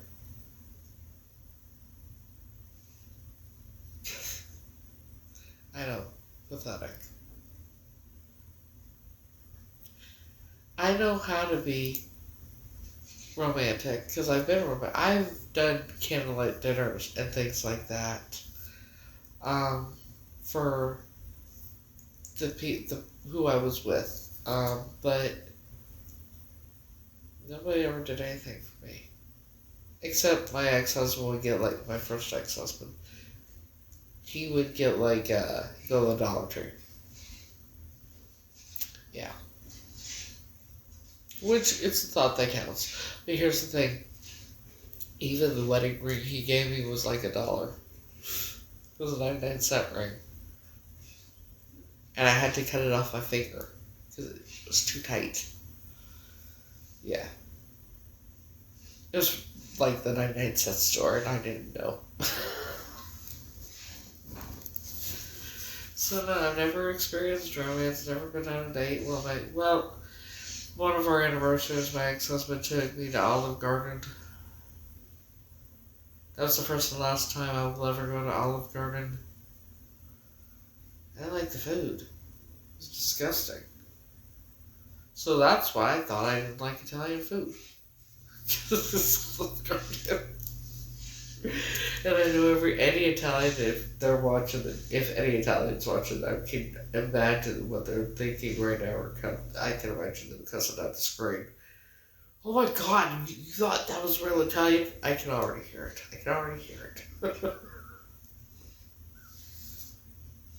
I can hear it now, okay? You know, he was Italian. What the fuck? He was a POS too.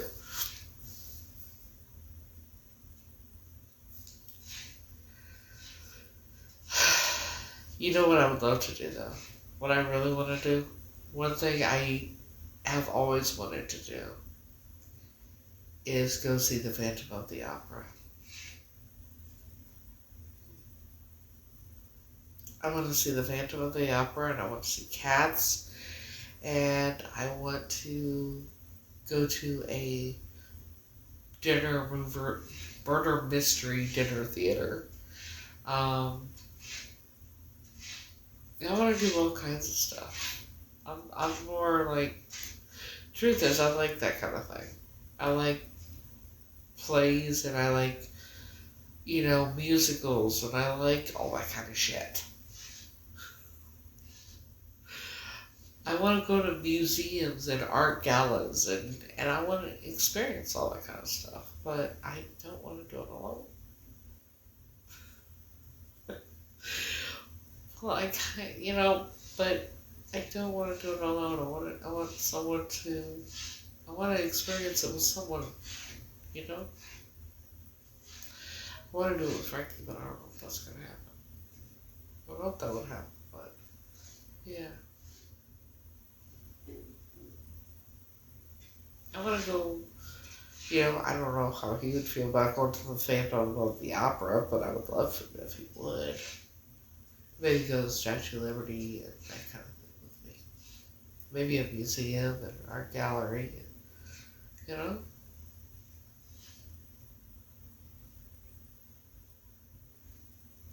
looking towards the future.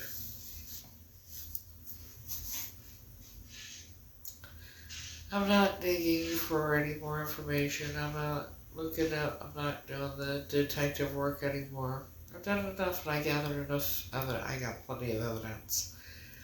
But if they don't, if they say, well, there's nothing we can do, well then okay. But, yeah, we'll focus on light.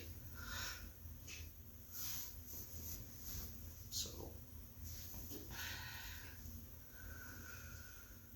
I can't wait for the weather to get nice. Because one thing I really want is I want to go to the spot in Tottenville and get a protein shake and some donuts. Oh, they're so good. They're so good and they're healthy. All natural. Yeah, baby. So yeah. Go and get a protein shake and some protein donuts.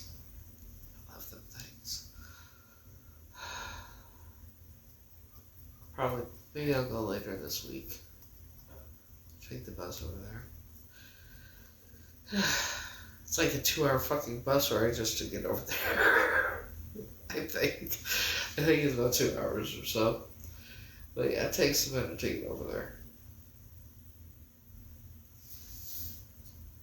When I went to the studio to take the stuff down, it would take me 4 hours.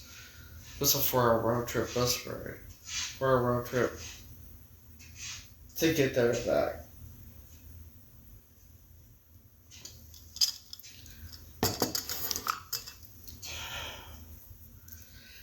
And I just can't deal with some people that are on the bus at times, okay? It's like, but I remember one time I could have probably interrupted the class, but I was afraid because I walked in the door, and I could hear him.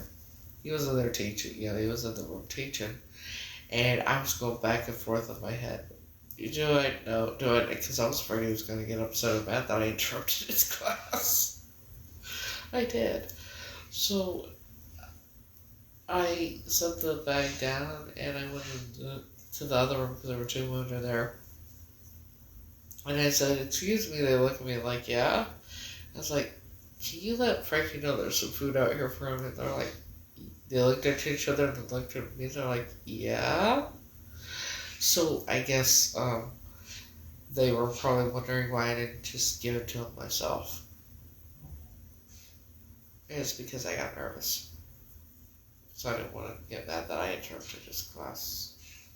Or that I came up there with stuff for him. I don't think he would, but I don't think he would. But at the same time, he's very work oriented and has really good work ethic. And he's focusing on work, and Honestly, I just wanted him to know that I was thinking about him and that kind of thing. And that's why I always do the things I do for him. It's because I love him and I want him to know that he's important and he's appreciated and he means the world to me.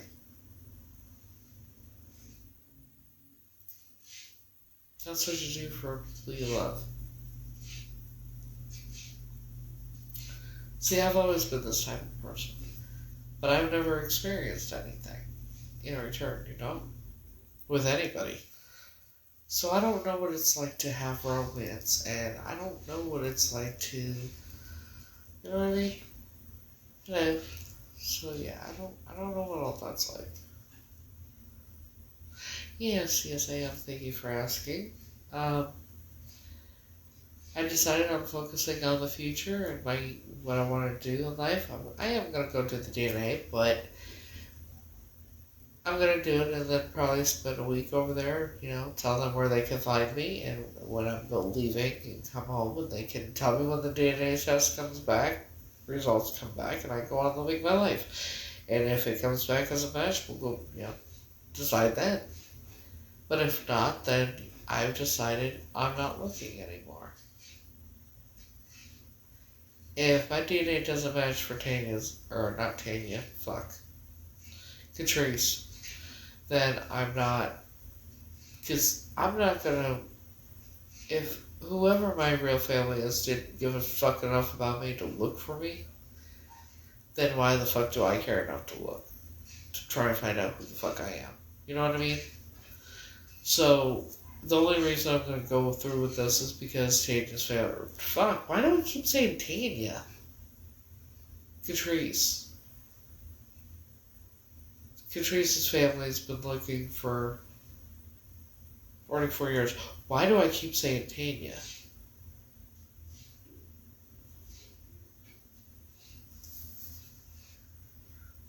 Why the fuck do I keep saying Tanya? That's fucking weird.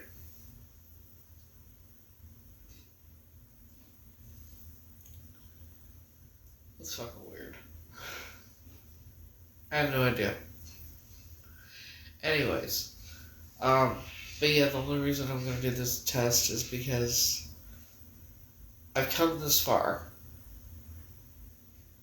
No, I'm not. Yeah, I'm trying not to, but I've come this far. So, and I know how much they want to find her.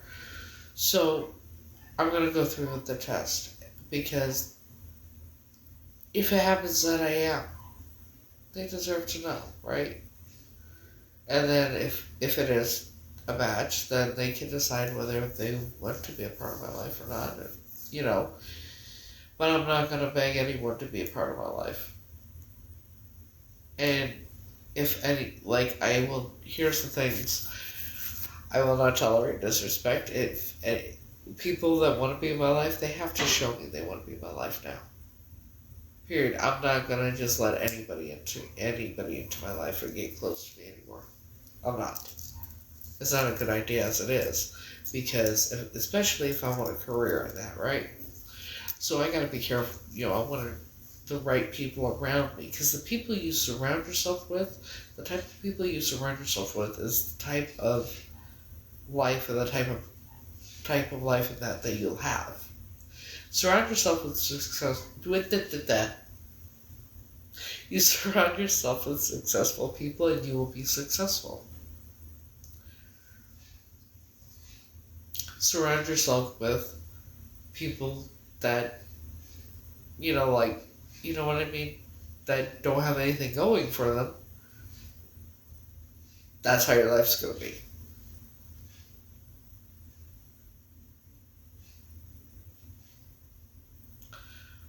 I would rather be around successful people, like-minded people, than this shit, you know what I mean?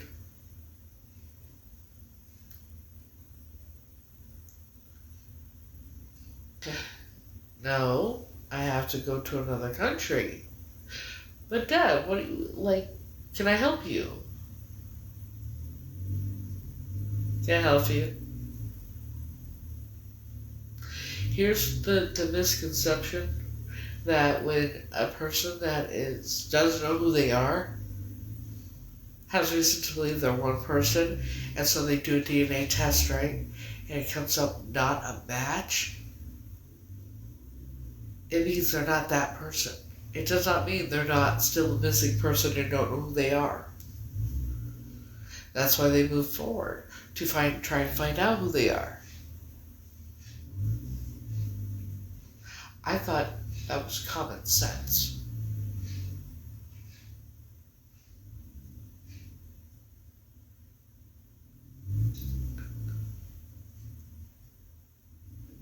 Just because it was a Tanny Michelle Williams does not mean I may or may not be Catrice Lee. If I'm not, okay, then there's still somebody out there that I am.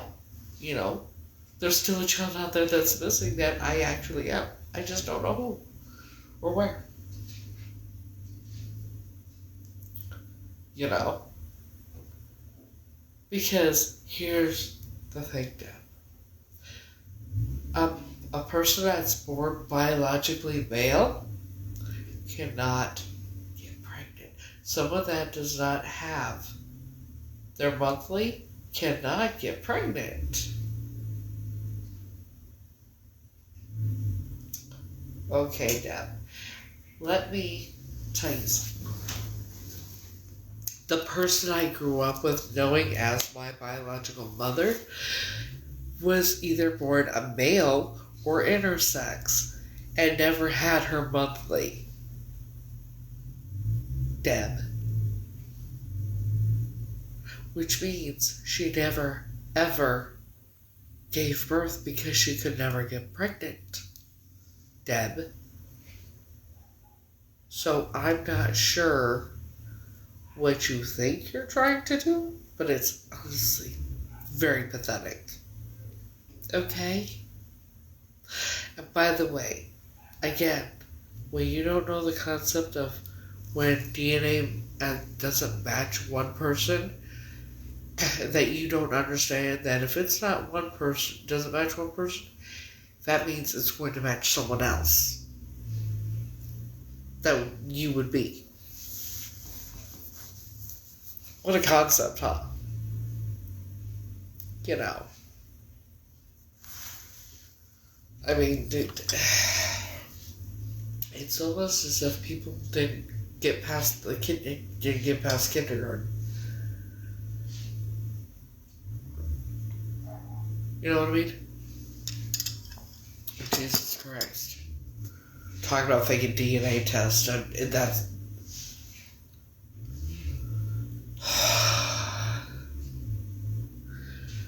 Here's what I'm going to say.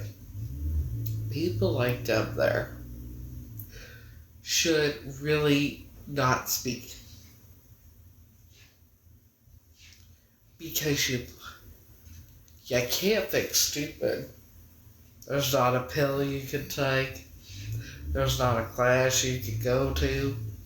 Stupid is forever, Deb.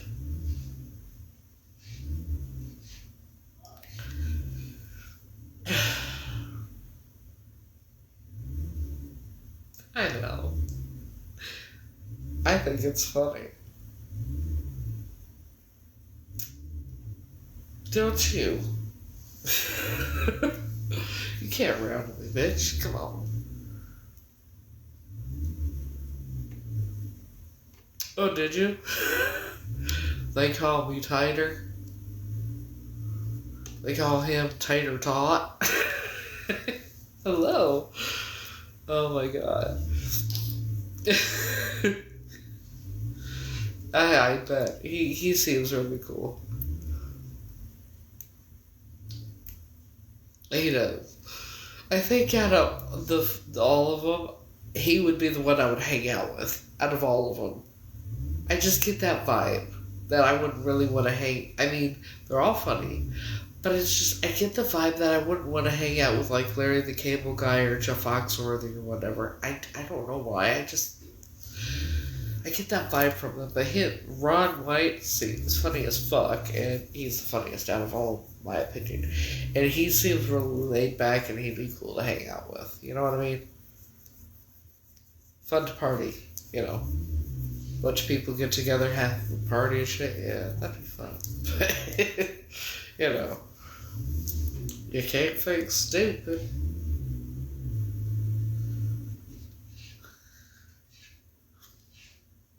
I'll play mini golf. I've never played golf. You know what? Maybe I'll try playing golf sometime. You know, I always thought it was boring, but maybe it's not. You know what? I like mini golf, so why wouldn't I like the other golf? I don't want to know until I try it. Try anything once. There's so much to do in life, and so many different activities and things, so many different things to see. And you can't put limits on yourself. You know what I mean?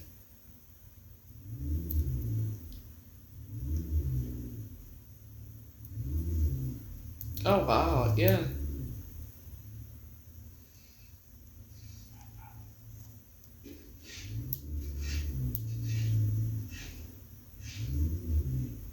Yeah, that's cool. Obviously, we all know I've met Frankie. I've met Paula. She's amazing. Obviously, Martino and a few others. I actually met Drake Hogiston back in the 90s. I remember he came to Builder Square for a meet and greet.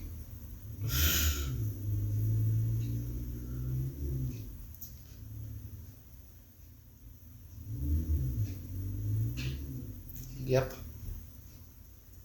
Yes, it is. Not really. Probably, I just haven't really paid attention. There's so many people here.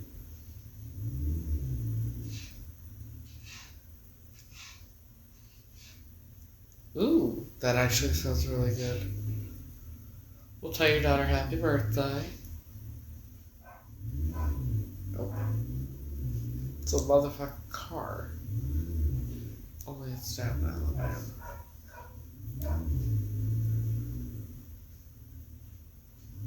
Yeah, you gotta make the birthday cake.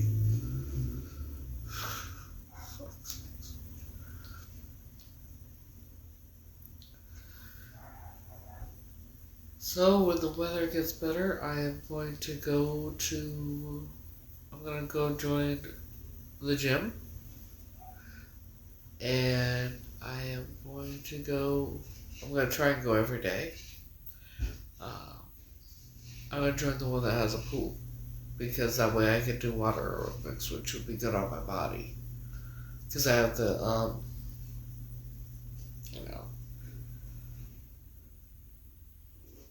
ooh, that sounds really good.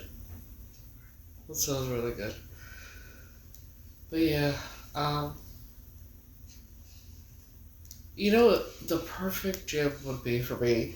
One that had a pool with water aerobics, one that had one with regular aerobics. You know, I want to find where I could do an aerobics class. You know, I don't want to do Zumba. I want to do aerobics. They're two different things. But all I find is Zumba classes. I don't do that shit. I want to do aerobics. I can't find a gym that has all of it.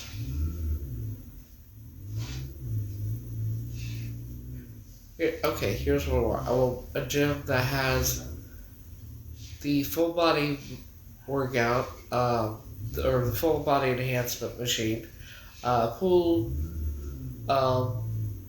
aerobics class, a tanning, the hydro massage chairs, the regular massage chairs. I want all of it combined. I don't know why I can't find a gym that has all of it that I can afford. You know. Hell, I can go to Gym U in the city because if I join, I have 2 months free, but I'm not paying hundreds of dollars for a fucking gym membership. I'm a frugal bitch. Thank you. I can't afford hundreds of dollars for a gym membership. Jesus fucking Christ. See, the thing is, LA Fitness has the swimming pool. Crunch Fitness has the aerobics class. And then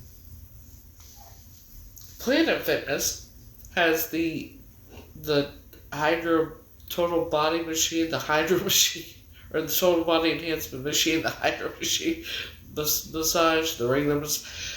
Why can't it all be one gym? Just, There's also another one called Retro Fitness. I was thinking about joining that one, but the smell, I can't deal with the smell. It has a weird smell in it, and it would be like going in and watching Hulk Hogan from the 80s. That's the colors they have in there. It's red and yellow. I hate that shit. I can't deal with Hulk Hogan colors. So, I want to find a gym that... Because otherwise I'm going to have to join 2 or 3 different gyms just to get everything I want. It sucks. I shouldn't have to join 2 or 3 gyms to get what I want. And so I thought about maybe, finding a pool. An indoor pool. I can't find one that is where you can afford it. There's the YMCA, but that costs hundreds of dollars, like $150 a month or some shit. So it's like, what do I do? I need the pool because of my osteoporosis and that, but I want to do aerobics, like I said. I want the whole shebang.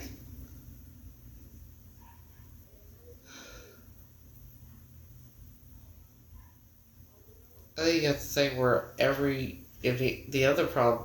the other thing is that drives me crazy is even if it's like played at, like, say it's like two different LA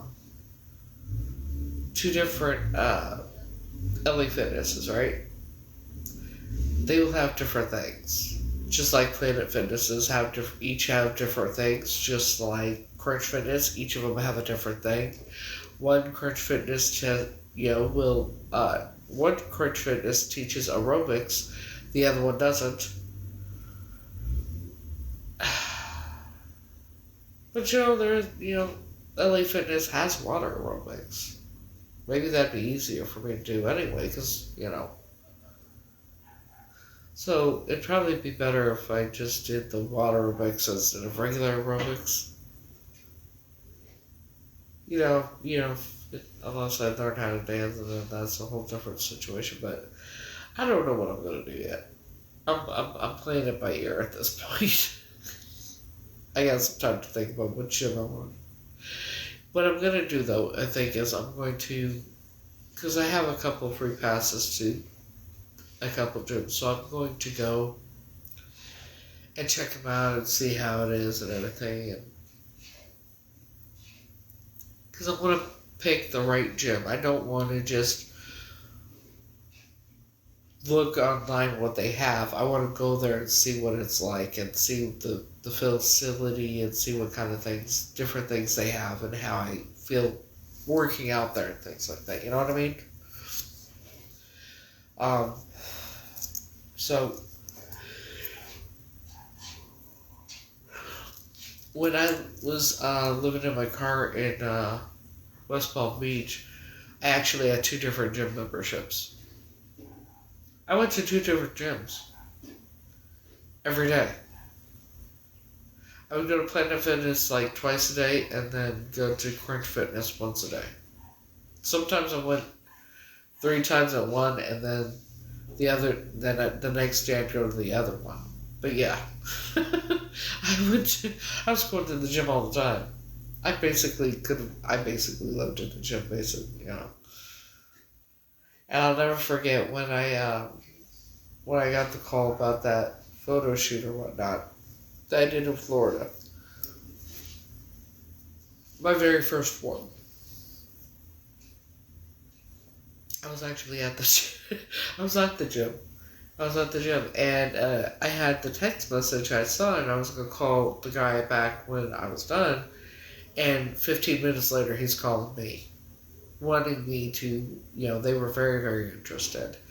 And so I did it. I was so nervous. I almost didn't do it. And I was on my, I thought I was going to throw up. That's how bad my nerves were that morning. So I stayed in a motel that night, the night before, and I went and I'm driving and I was so close to not going and just say, fuck this shit, I can't do this. That was going through my head. So about 5 minutes before I get to the place, because I wasn't sure if I was going to go in or whatnot, and I was listening to music on my phone, and 5 minutes before I get to the place, Frankie's song, Leave It on the Floor came on. And that's what got me to actually go do it. Don't worry about what people think, just to go for it. And for some reason, it's almost like I can hear his voice sometimes. It's weird. But in a good way. Like, encouraging me and shit like that. It's fucking weird, I guess, I don't know. I know it probably sounds crazy. But I can't explain it.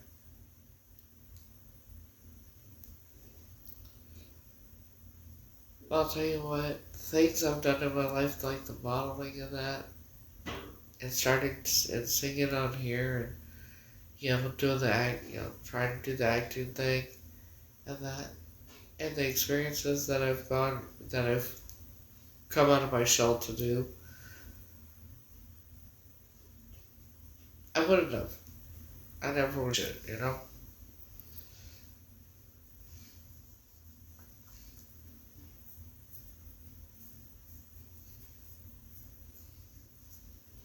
So, because I was big. I'm a bigger girl, not as big as I used to be. When I did that photo shoot, I was I was the same weight but bigger. I never lost weight. I just lost stitches. That's the thing. What doctors don't seem to understand. You can weigh a certain amount, and they will say that you're morbidly obese. Like, they say I'm morbidly obese because I weigh 235 pounds or whatever. I wear a size 12, 14. I'm not morbidly obese. Muscle weighs more than fat. I'm a lot stronger than I look. But yeah, they said I'm morbidly obese because I'm 235 pounds. It's like, what the fuck? Like, do I look morbidly obese to you bitches?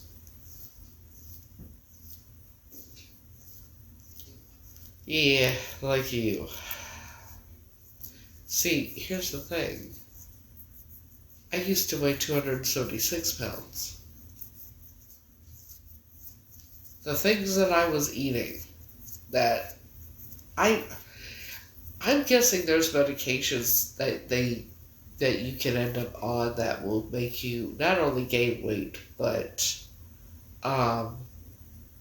make you also eat, make you have an appetite or something. Because I ate all the time. For dinner, if we got McDonald's, and I'm so embarrassed to say this. I would get 2 triple cheeseburgers, a large fry, and a caramel frappuccino. And I'd eat it all. Yeah.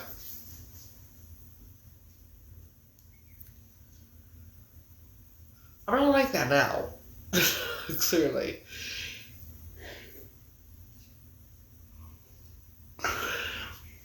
Yeah, that is interesting too. When I lived with them, I ate all the time and I was always hungry. Now that I'm not around them, and knowing the fact that she put something in my food all the time,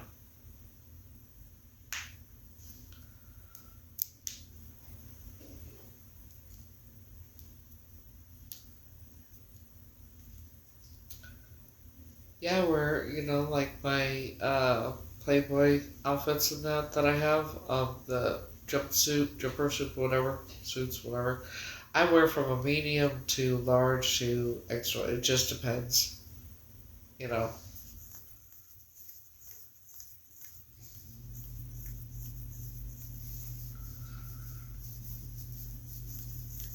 But at the same time, I eat and then I look like I'm 5 months pregnant. That's the problem. Every time I eat, I end up getting bloated and look like I'm 5 months fucking pregnant.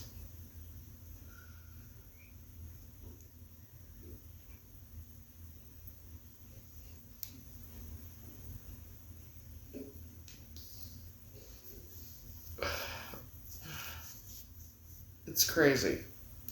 But I guess that comes with having diverticulitis, which I thought was gastroparesis for years.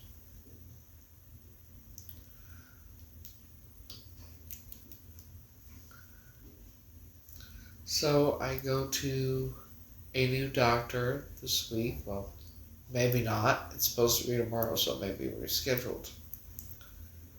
Drink peppermint tea. Well, I do have tea. It's not peppermint, but I have tea for stomach. When your stomach is bothering you, I have tea for that.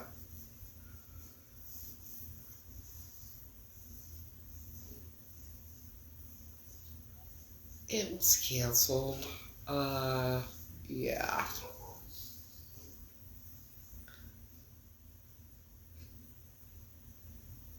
It was crazy. Um, so what had happened was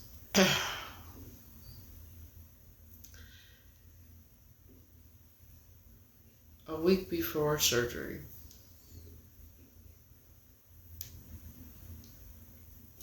I have diverticulitis. I can't take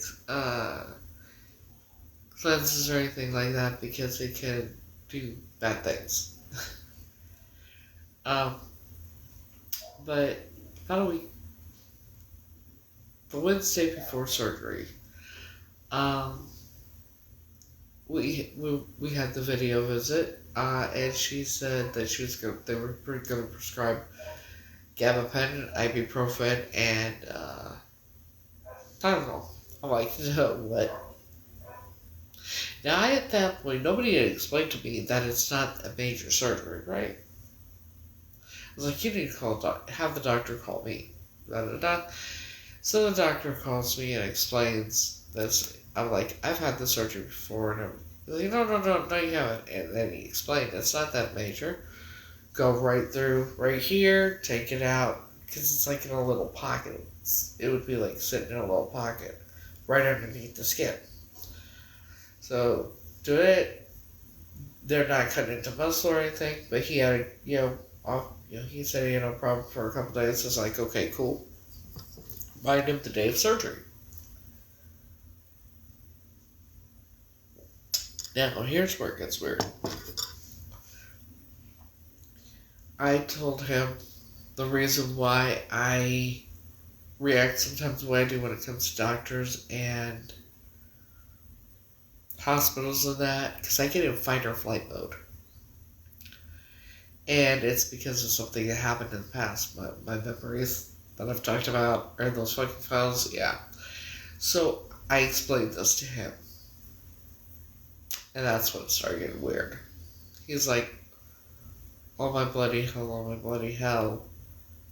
And then he kind of dropped it and changed the subject. And then he's like, oh, by the way, he says, oh, by the way, I need you to do a liquid diet for 24 hours before surgery. I beg your friend's pardon. What? I was like, why? Oh, well, the anesthesiologist will cancel the surgery if you have any solid foods. I've had many surgeries before. This is weird. But I'm like, okay, can I have ice cream? He's like, yeah, just nothing solid.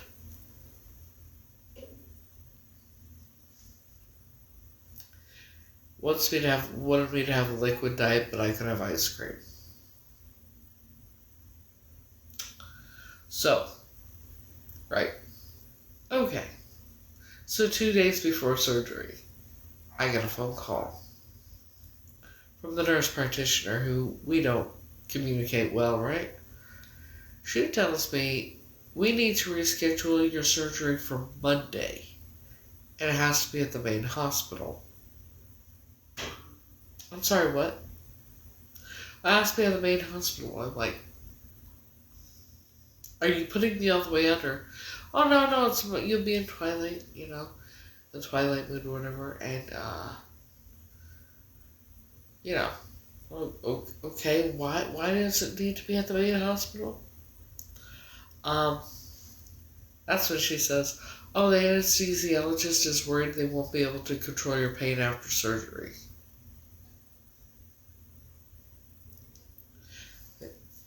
They're just doing the incision where it was before, going under the skin, taking it out, and so.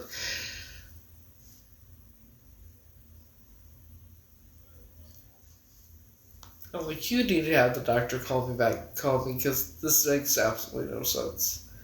Mind you, when she and I were arguing the week prior, I said, because I asked, give me a week's worth of pain medicine because I thought it was going to be as painful as it had been before. And then we were arguing. I said, fine. She's like, you don't need it. It's not that major. I was like, fine. Do it at the hospital and then admit me till after I heal because I'm taking care of myself. No, it's not that major surgery. You can do, it can be done at the day surgery place. Right. But now she's calling me 2 days ahead of time saying that it needs to be rescheduled for Monday. And they were helping on Monday. Keep that in mind. Okay. Now, doctor says the same thing. I called pre-op.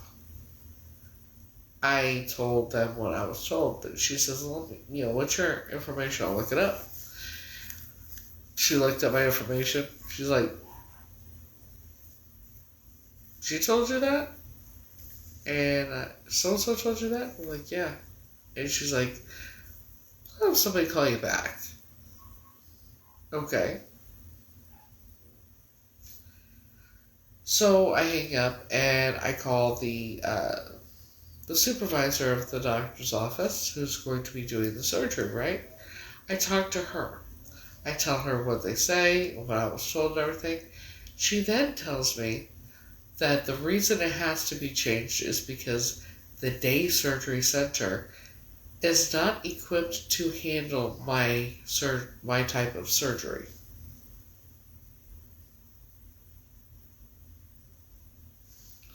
Let that sink in for a minute. The day surgery center is not equipped to handle my type of surgery. Do you want me to stop at the Dollar Tree and pick up supplies for you? Like that's going through my thought, my brain at the time. Day surgery play again, not even being completely sedated. Right through this, just cutting into the skin, taking it out. So that's it. So how would they not be equipped to do my type of surgery? Right? So by then, I was pretty sure that they were going to try and at me because none of it makes sense. Well, because think about it. If you're going to a patient during surgery, right? What happens when someone loses their life or whatnot, right? What happens when someone passes? If they've only had liquids for 24 hours before surgery and nothing after midnight.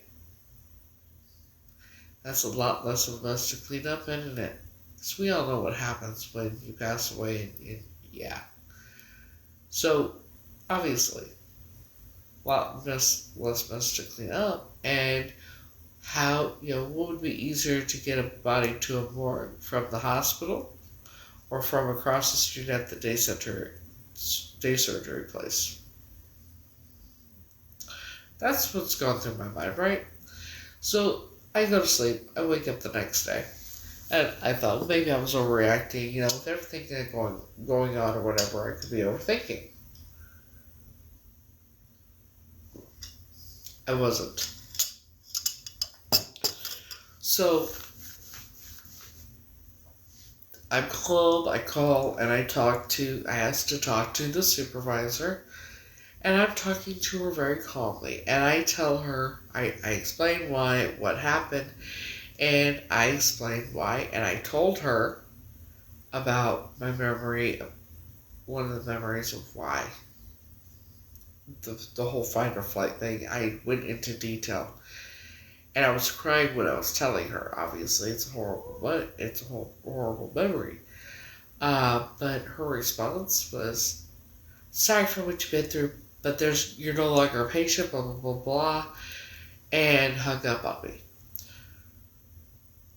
A little while later, I get this letter in the app addressed to me saying they were apologizing, but they can no longer have me as a patient. They very rarely do this. And it was because of my outburst and violent behavior.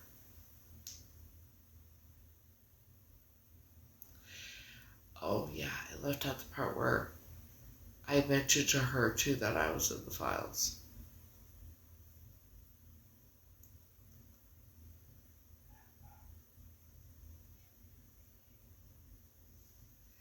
So,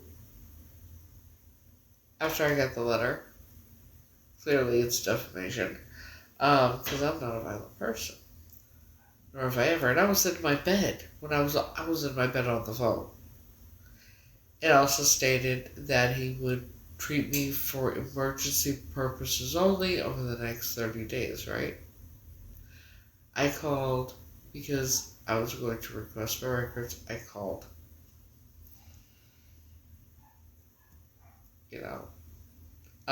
What I called. It said, your number cannot go, your call can't go through. Your call can't go through. I can't call that doctor's office, I can't call that hospital or anything from my actual phone number. And so I called from a different number and it went through. My number is blocked from calling. My actual phone number is blocked from calling that hospital, Welly Cornell, New York Presbyterian Hospital, any doctor's office associated with said hospital, any office associated with that hospital. I cannot call from my actual number. Like, just for shits and grins, I'm gonna try it. Right? We're gonna do this right now. Because I know this sounds completely crazy, right?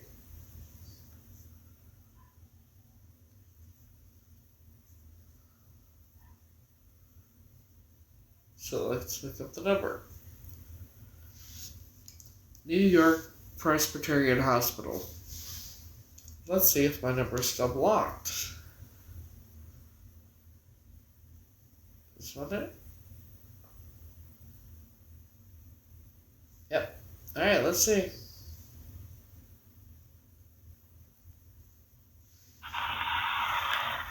Sorry, but your call cannot be completed.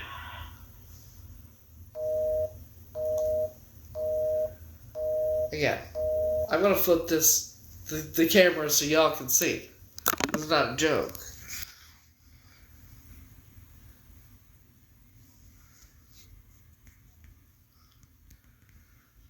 Hold on.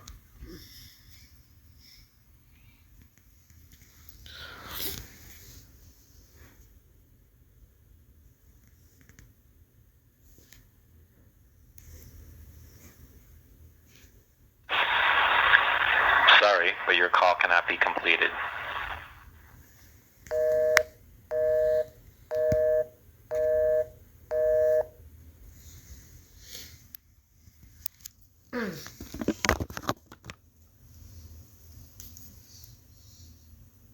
My phone number The hospital and every doctor's office, every office connected to said hospital has my phone number blocked. Yeah, you can't tell me. And I even got a hold of patient administration for patients that are supposed to help patients and that. Oh, sorry, there's nothing we could do. Sorry, there's nothing we could do. And you're telling me that, yeah, there's no doubt in my mind. They were going to try. You remember, they've been trying to take me out for a very long time. One way to succeed is if I'm having surgery, because, it's very easy to take someone's organs out during that time, isn't it? That would be one way to take them out. So, yeah.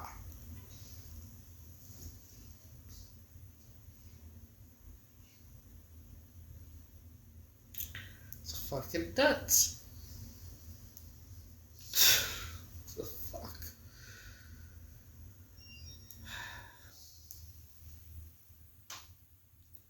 So, yeah.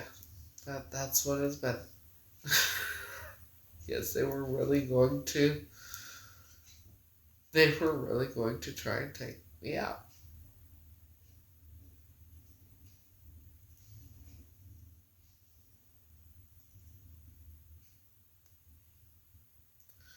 So for anyone that still doubts it, please explain. When because everything was fine until I said what I said and let them know, and that's when everything fucking changed.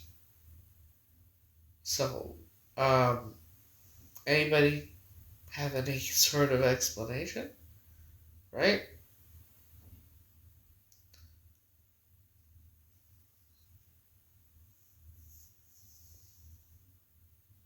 Yeah.